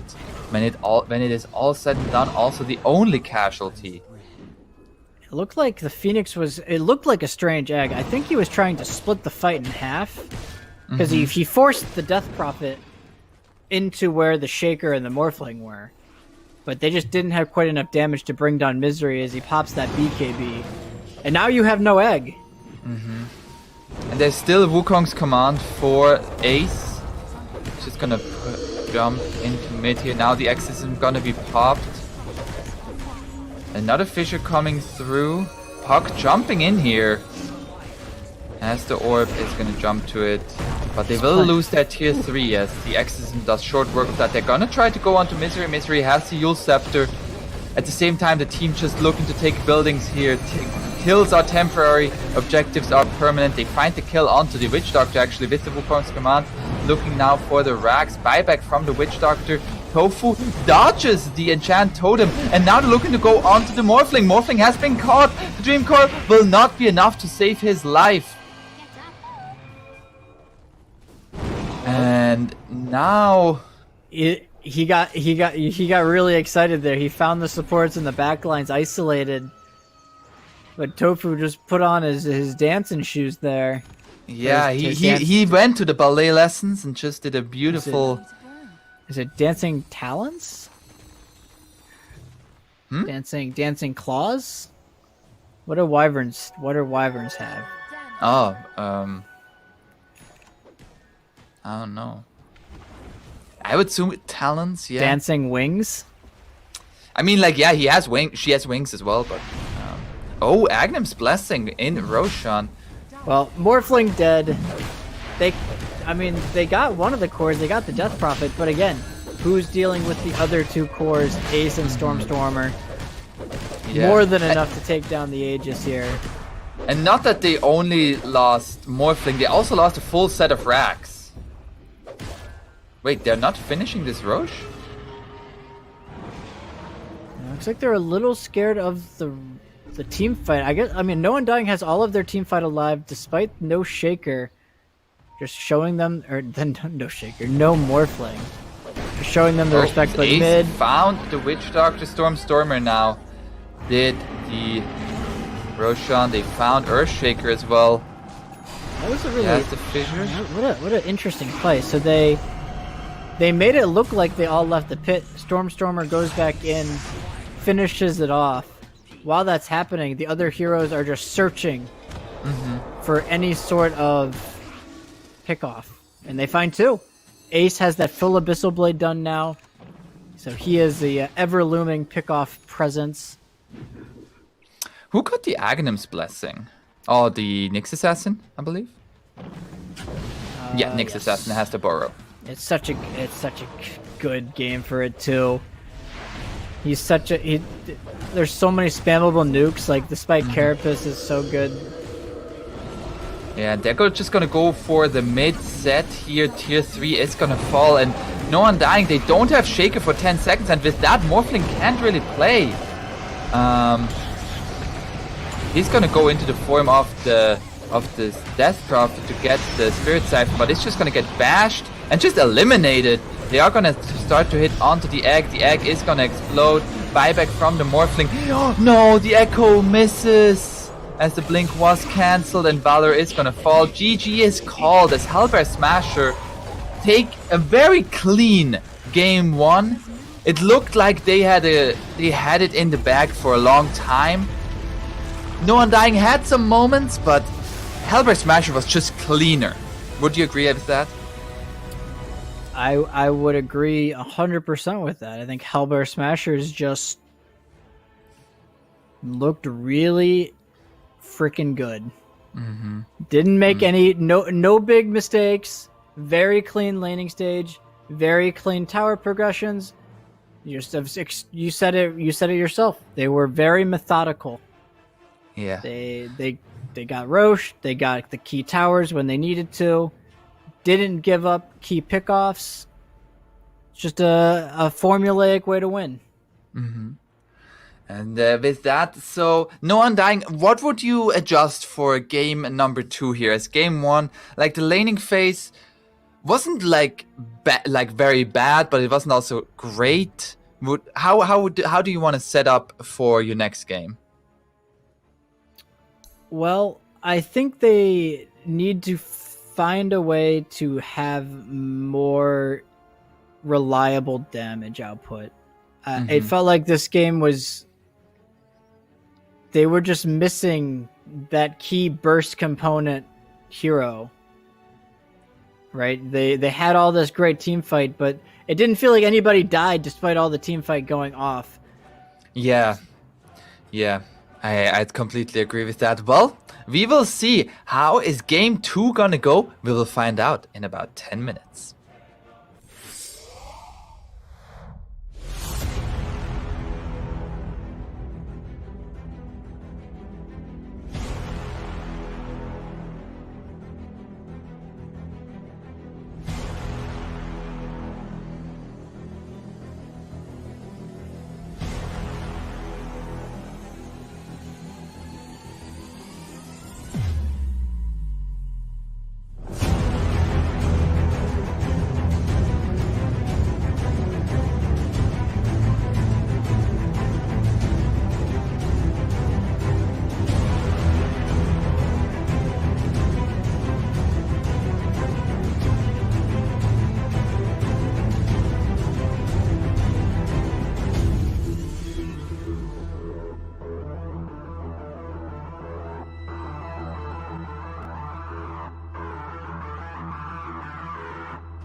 team picked. Hello and welcome back to game number 2 between the Hellbear Smashers versus No Undying, and the Smashers, they just smashed No Undying. Maybe looking for a yes Undying because they don't want to die anymore. Bright side, first pick Nyx Assassin, is that a good start? Well, the success of the hero would generally lean towards yes, as of recent history. However, if there is a counter to the Nyx Assassin, it is these insta-hex heroes, the Lions and the Shadow Shamans, that have come out of as of late. There's really no counterplay, right? Nyx Assassin runs into a ward, he gets hexed. You can't spike Carapace. There's really nothing you can do. Radiant So, team picked. Hellbear Smasher's definitely on top of it. Team banned. The puck once again, and Hellbear Smashers, they're gonna go for the Beastmaster. You mentioned that hero in the previous draft as like one of the counters to the Nyx Assassin with that Necro 3. Team banned. Hellbear Smashers are already looking to set that up. Yeah, already this is looking like a very difficult Nyx Assassin game. You're going to be playing into an inevitable Necro 3, as well as the insta-hex of the Shaman. Radiant On top of that, No team Undying banned. just picked Puck into an insta-hex hero. So obviously Puck is valuable enough a hero that you can generally make it work, but you've picked Puck into a counter, which feels really, really bad. So Hellbear Smasher's going to ban out Remaining. just the strong laners here. So the Ench protecting the 5 seconds Beastmaster. remaining. I don't know if they play Chen on either side, but that could be a hero both sides would consider picking maybe.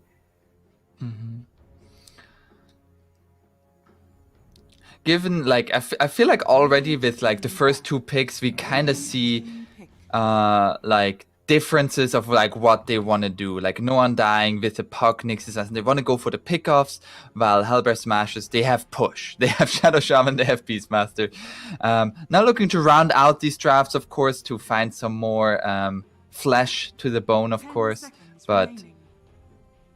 what, like, if you like on the side of Hellbear Smasher, they're gonna go for the Death Prophet again. Hellbear Smashers have a... Can you figure out what Hellbear Smasher's draft is going to do? Let me think about it. Just 1 second. You can talk. Okay, so 10 it's looking like that seconds No Undying here will probably be looking to pick up seconds probably their 5. Team picked. Looking for an AA maybe? No, they're gonna go for the CM. So that is the Beastmaster counter. It's good at killing one of the units. Have we figured it out over there, Apon? Yes, it is a word with P and ends with physical damage mitigation, right? Yes, of course. 5 That's exactly. Wait a second. I believe the term It is, of you course, were push. looking. I believe the term you were looking for is push, sir. Push. Okay. Yeah, Hellbear Smashers very clearly defined what they're going to be doing here. They've got 3 objective-taking heroes: Serpent Wards, Beastmaster, everything, Exorcism. I have concerns, right? No Undying. How do they kill the wards? How do they stop Beastmaster? How do they kill the words, dear sir? Crystal Maiden has a level 20 talent. That's true. Are we seeing a core maiden, perhaps? team picked. Oh man, that's gonna be in a bad. I mean, like I'm not. Like this draft is more and more like it's exactly one thing, and that is push. No Undying are gonna go for a Medusa. Okay. That is about the only hero I could possibly think of that may be able to salvage this. Yeah. They needed a hero that could stand in front of towers, not get insta bursted, can kill the serpent wards, can clear Deco units out fairly reliably. 10 seconds But this Medusa pick is really nice. This hero has 5 seconds proven throughout multiple DPC games that it is very scary, very hard to shut down once you get like 1 or 2 items. I'm a little bit worried though if like very similar to like the Morphling Shaker, how far behind are they gonna be until Medusa is gonna have that status? Yeah, it seems concerning, right? Because it feels like the Puck and the Nyx aren't going to have super high impact into the lineup of Hellbear Smashers. Like just Shaman alone seemingly takes both of those heroes out of the game at certain points. Not to mention, it seems like they're going to have damage issues once again on the side of No Undying. The Abaddon sustain, the Death Prophet sustain. On top of, I mean, the hexes and the shackles and the silences and the roars, it feels really hard for No Undying to get their damage out reliably. Gonna go for a Pangolier. And then they just like this? No, they just pick Pango into Roar. Oh no, he doesn't like it. I see the reasoning behind it. 10 seconds It's great against Beastmaster. It's a very hard to shut down hero. Oh my god.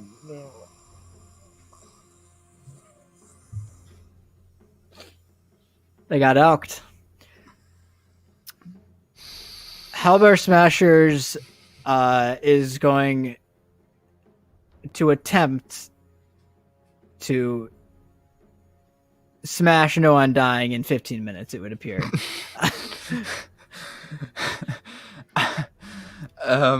Well, what are the positives here for No Undying? They have great. No Undying has really great team fight.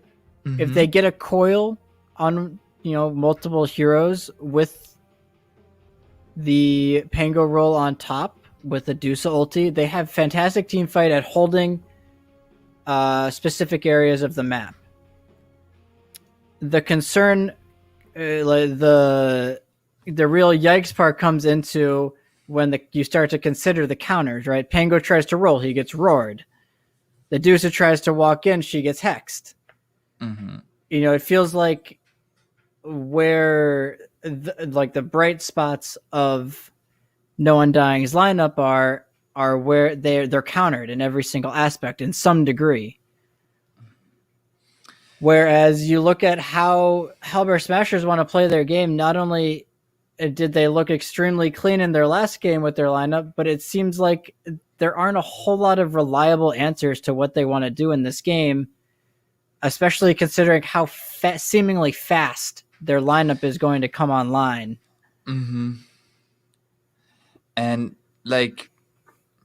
I'm just worried that maybe they will be able to hold high ground for a little bit.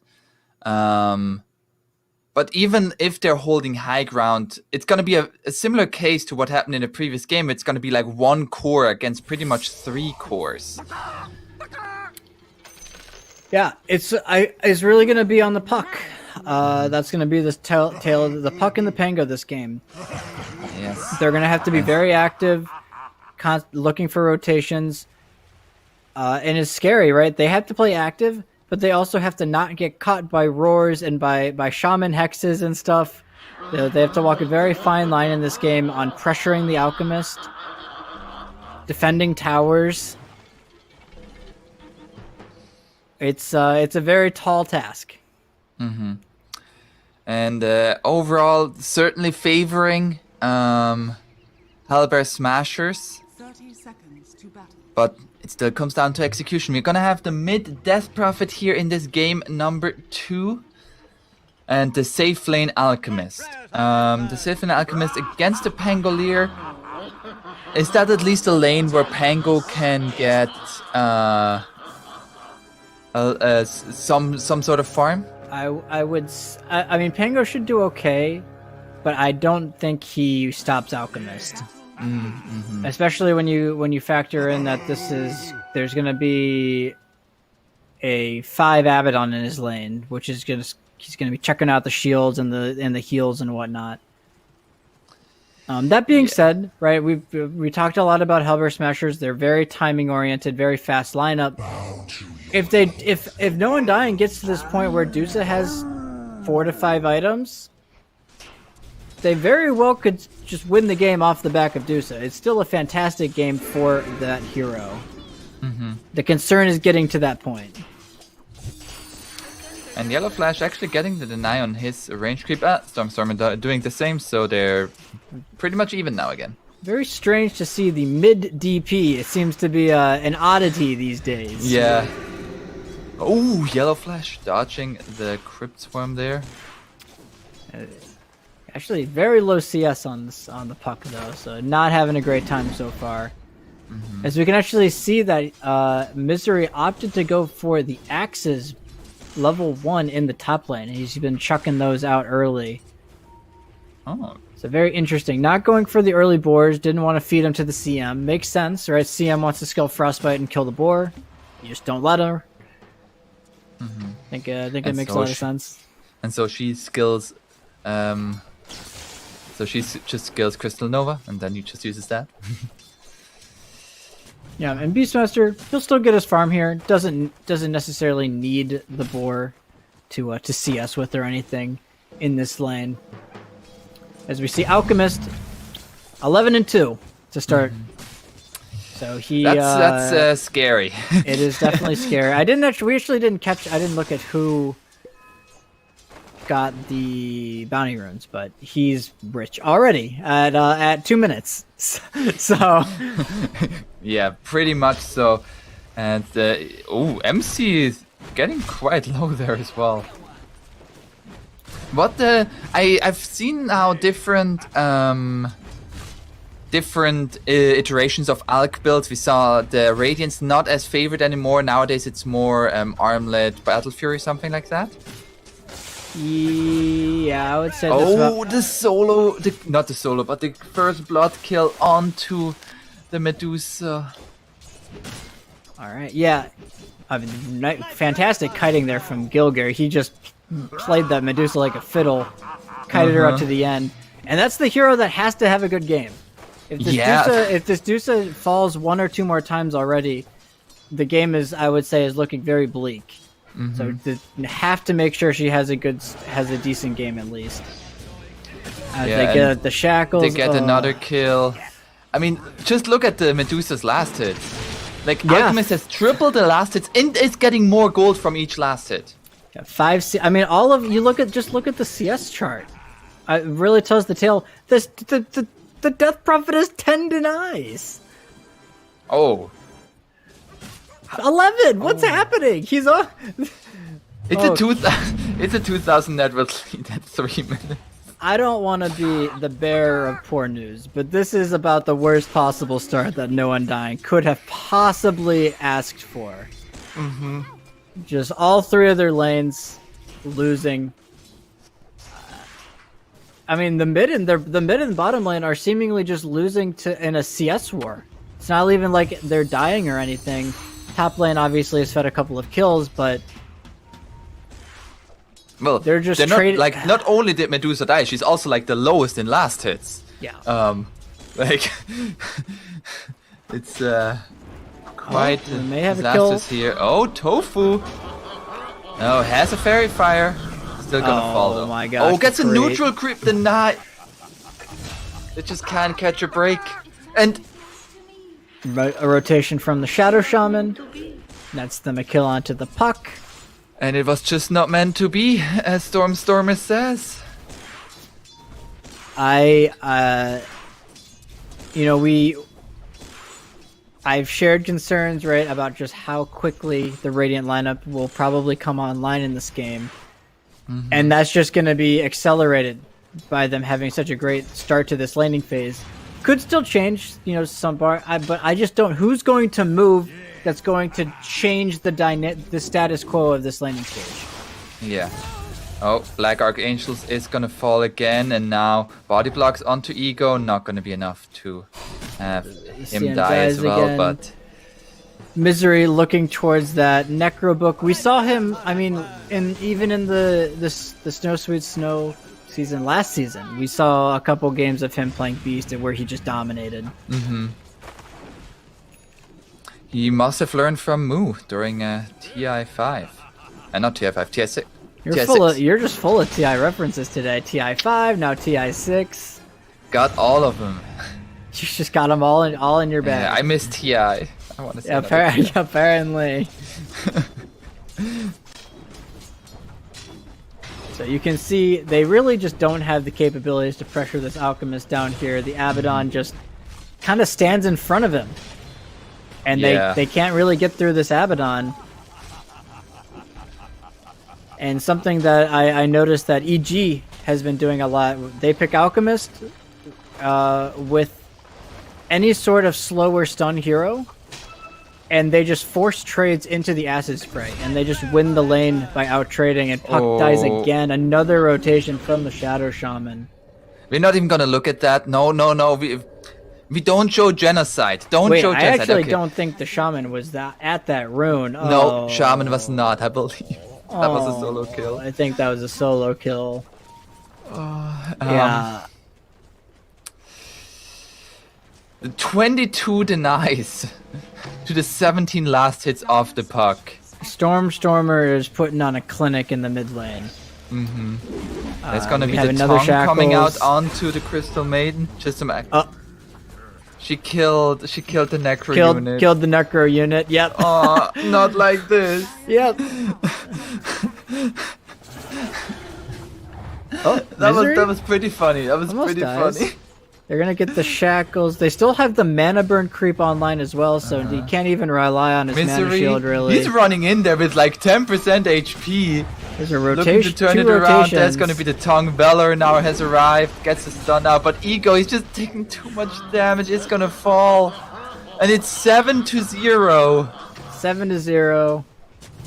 4K gold lead. It feels like Gilgir is just everywhere right now. He's been mid, he's been top, has not been bottom, but he's pretty much... He didn't have to win mid for him, but the rotation onto that Puck in the mid lane, all but securing the mid lane victory as well. It's just, what is Deuce supposed to do, right? You need time.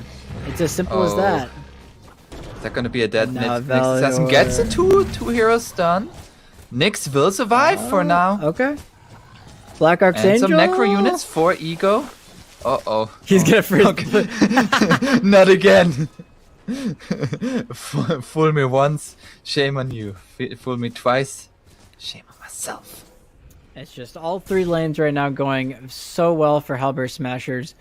It doesn't even feel like they're gonna have to force the issue, right? It feels like they're just gonna naturally be able to take objectives. They'll pressure the map just by sheer nature of their heroes. Sometimes against Medusa, it feels like you have to brute force it into to contesting the Deucer, right? That doesn't seem to be. It won't be the case this game. Yeah, there will be no brute forcing that way, at least. Oh, Valor finds a stun here onto Misery. They find the kill. And that's 4 heroes top. They TP in the Pango for that. While they're losing their mid tower, will probably get denied. But and the Pango Alchemist is just TPing, free farming. Pango TPing top means that the Alchemist is... Oh, wait. They have Abaddon bottom. Ace is actually in this triangle. So they're actually contesting his stacks right now, which is very nice for them. They may die, though, as a result. Storm is just gonna assert himself, saying, "No, my Alchemist needs to farm." And they're just playing the greed game again. It feels very similar to game 1, where they just had every hero farming. The Deuce just got solo killed by a Roar plus Necro units. Ace is now gonna get another kill to his name. 6K gold lead at 9.5 minutes. This is MC. Can you get out of this? It does not appear so. He has the roll. He has to roll now. The Dream Coil. He's not. He ran out of mana. The units just. They dropped the coil, but he didn't roll. The mana burn was a little bit too much. Misery. This is only a book 1, Or no, it's book 2 now. This is only a book 2, keep in mind. We've yet to be fully upgraded. Mm-hmm. But he solo kills the Dusa. She already is having trouble sustaining just against a solo Beastmaster. How's she supposed to function as the game gets later? There's a Battle Fury now finished on this Alchemist. It's a 10-minute Battle Fury! Oh my goodness. And it's not gonna get any slower for Ace. Yes, this is just the beginning. And, This you is know, just- I mean, Abaddon's just sitting bottom, farming away, so he's gonna have the sustain items that he needs in order to keep his teammates alive. The Death Prophet has bots. She's gonna have all the farm she needs. Shaman is content sitting mid. He'll have Aether Lens at a decent rate. All the cards are just, Yeah, Coming the, up, the Hellbear 9,000 net Smasher. worth lead is quite big. As like Usually all it's, 3 cores of No Undying seem to be very much on the struggle bus. remember when I said no Undying should, get good set up winning lanes? Was that what you meant? I don't think this is winning lanes. I might be wrong. They're trying to kill the DP here. Has Exorcism they active? bring in 4 Okay, heroes. they got him. Okay, after throwing the Dream Coil, the Vendetta, the Rolling Thunder, and everything else at him, they killed him. This Dusa is being smoked on bottom, though, by the Beastmaster and the Shadow Shaman. Is she going to get out in time? I It does don't not- think so. Does not appear so. There they have the Vision, the Roar. She's out of mana, she's hexed up, and she is dead. Very heads up. I mean, he's just in no man's land there. They Another dropped the wards for the tier 1. Another easy tower. They've now taken all of the tier 1 towers at 12 minutes. So, Are you gonna ask what's me the what way are they- back for No Undying? I mean, I hate to. It's just, we're 12 minutes in, so it feels really bad to say this, but I actually think they just have to ward up their triangle, sit there with a hero in each entrance, breaking smokes, and let your Dusa farm. But I mean, look at where Misery is. He's already in the triangle. They can't actually set up there because the Radiant is already in their faces. Oh, they get the silence onto Puck, but no further follow-up. Okay, stun now onto Misery. He might be dying once again. Man, he died twice already this game. He sure is kind of struggling on the side of I mean, Hellbear he's- Smashers to stay alive. Just look at where he is, though, and relative to where Ace is farming. There's just no pressure on the Alchemist. Yeah. I mean, it's very obviously nice they got a kill, but I don't know how much that kill really even matters. This Alchemist Sergeant has Yasha finished in... He has his full Network. Sergeant Yasha finished in 3 minutes. Oh my gosh. So, is he gonna get to the 1000 GPM on the Alch? He might. Depends on how many. We're taking some gambles here. Yes, no, maybe. I would say that's definitely a strong possibility. Oh, there's gonna be the Dream Code connecting onto 2 here. Silence not onto Gilgir, but the rest of the team has arrived. The Rolling Thunder coming through with a nice Crystal Maiden ultimate. Roar cannot get off, and that counter pick, as you called it, well, Pango just shows that he is more than capable of playing into Beastmaster. They will lose the Puck and the Pango for it, though. As Tofu still has the borrowed time, Gilgir is gonna be immediately dispelled from the Stone gosh. Gaze. Nice play there from Tofu. They took out the Beastmaster. They committed all 5 of their ultimates for it, and that's all they found. And now they're just gonna. I mean, Alchemist wasn't even there, and they lost 3 heroes. Ace is now gonna walk into the Roche pit with the Serpent He's gonna go Wards. for a heart. Is he ever gonna die? I would assume probably not. I would say that's a safe gamble.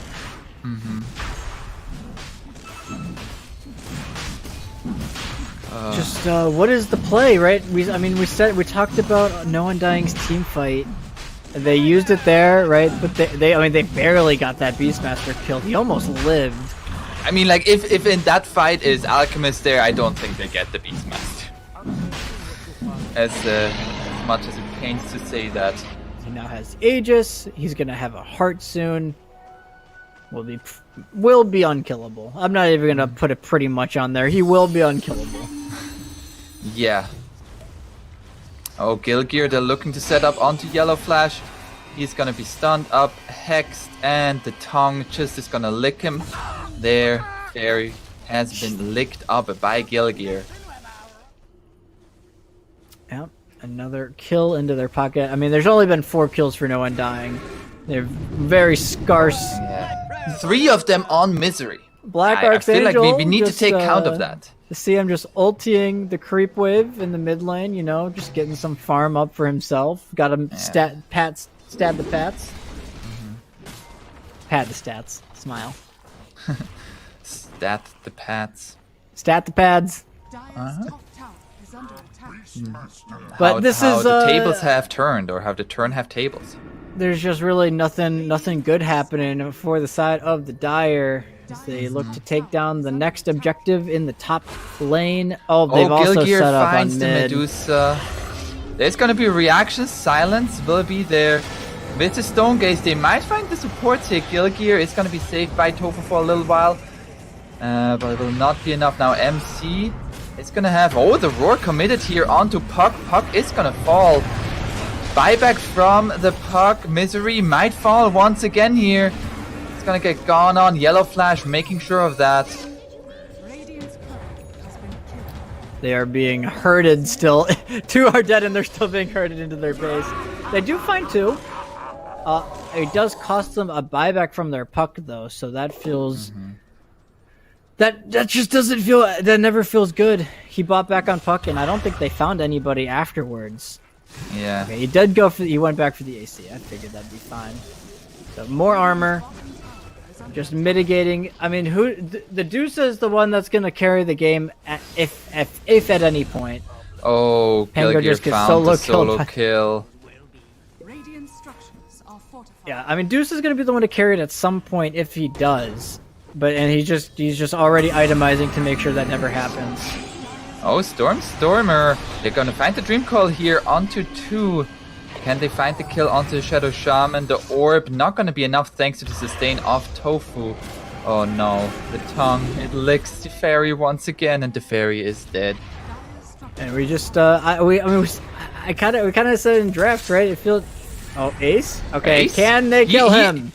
He is where Misery usually was. Can they kill him? Slightly different outcome this time. No, is the answer. 3 heroes silence. Rolling Thunder coming through. Oh, they stopped the tongue. Now the Stone Gaze with a nice Crystal Maiden ultimate over the top. Ace, he is getting to 50% health. He still has Nages. Oh my. He didn't lose half his HP. Oh no. So they used their ultimates.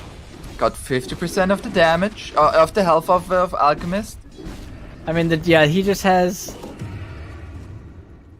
He's got the Abaddon heals. They have a medallion as well to help buff him up, so even more bonus armor. Is under attack.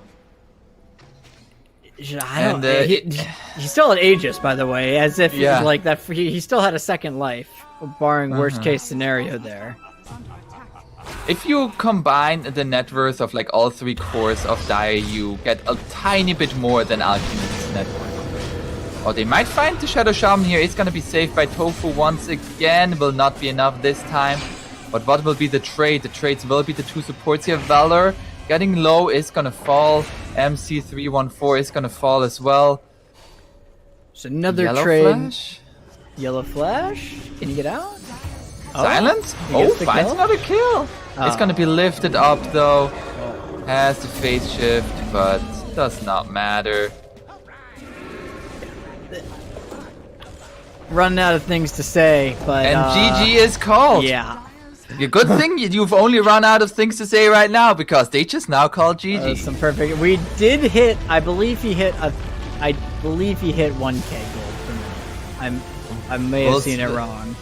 We'll see. It was very close. Screen. It was very, very close. But Hellbear Smasher, they looked. I mean, like Ace, insane amounts of farm for sure. But like, can we talk about like 4-2-13 on this Shadow Shaman? He was like everywhere. Gilgear absolutely owned this game. He was he pretty much he secured the mid lane, right, with the one rotation towards mid. Granted, I don't know if Stormstormer necessarily needed it, but he got it nevertheless. Not to mention they got 3 or 4 kills in that top lane. And what was supposed to be a unfavorable matchup for Beastmaster, Misery came out so far ahead. Yeah. And I mean, all of their lanes were just an unmitigated disaster in this game. If they fell behind on no Undying in this game, it felt like they never stood a chance. And I mean, they were behind at 2 minutes pretty much. So, yeah. Now, Hellbear Smasher, of course, were the favorites going into this series. They established themselves as the favorites of this series with a very clear 2-0 victory. Now, who did they go up against in the last grind finals of Snow Sweet Snow? That's right, it was PogChamp. And the next series that we're going to see is going to be PogChamp versus...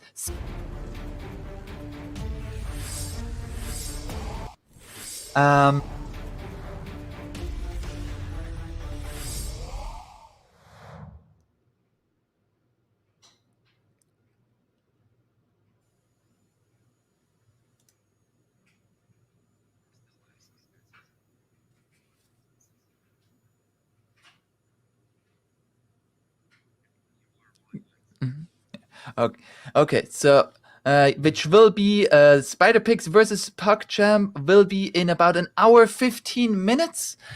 Which is gonna be when that is gonna come out. Join that series. It's gonna be very, very good, I'm sure, for the Snow Sweet Snow tournament.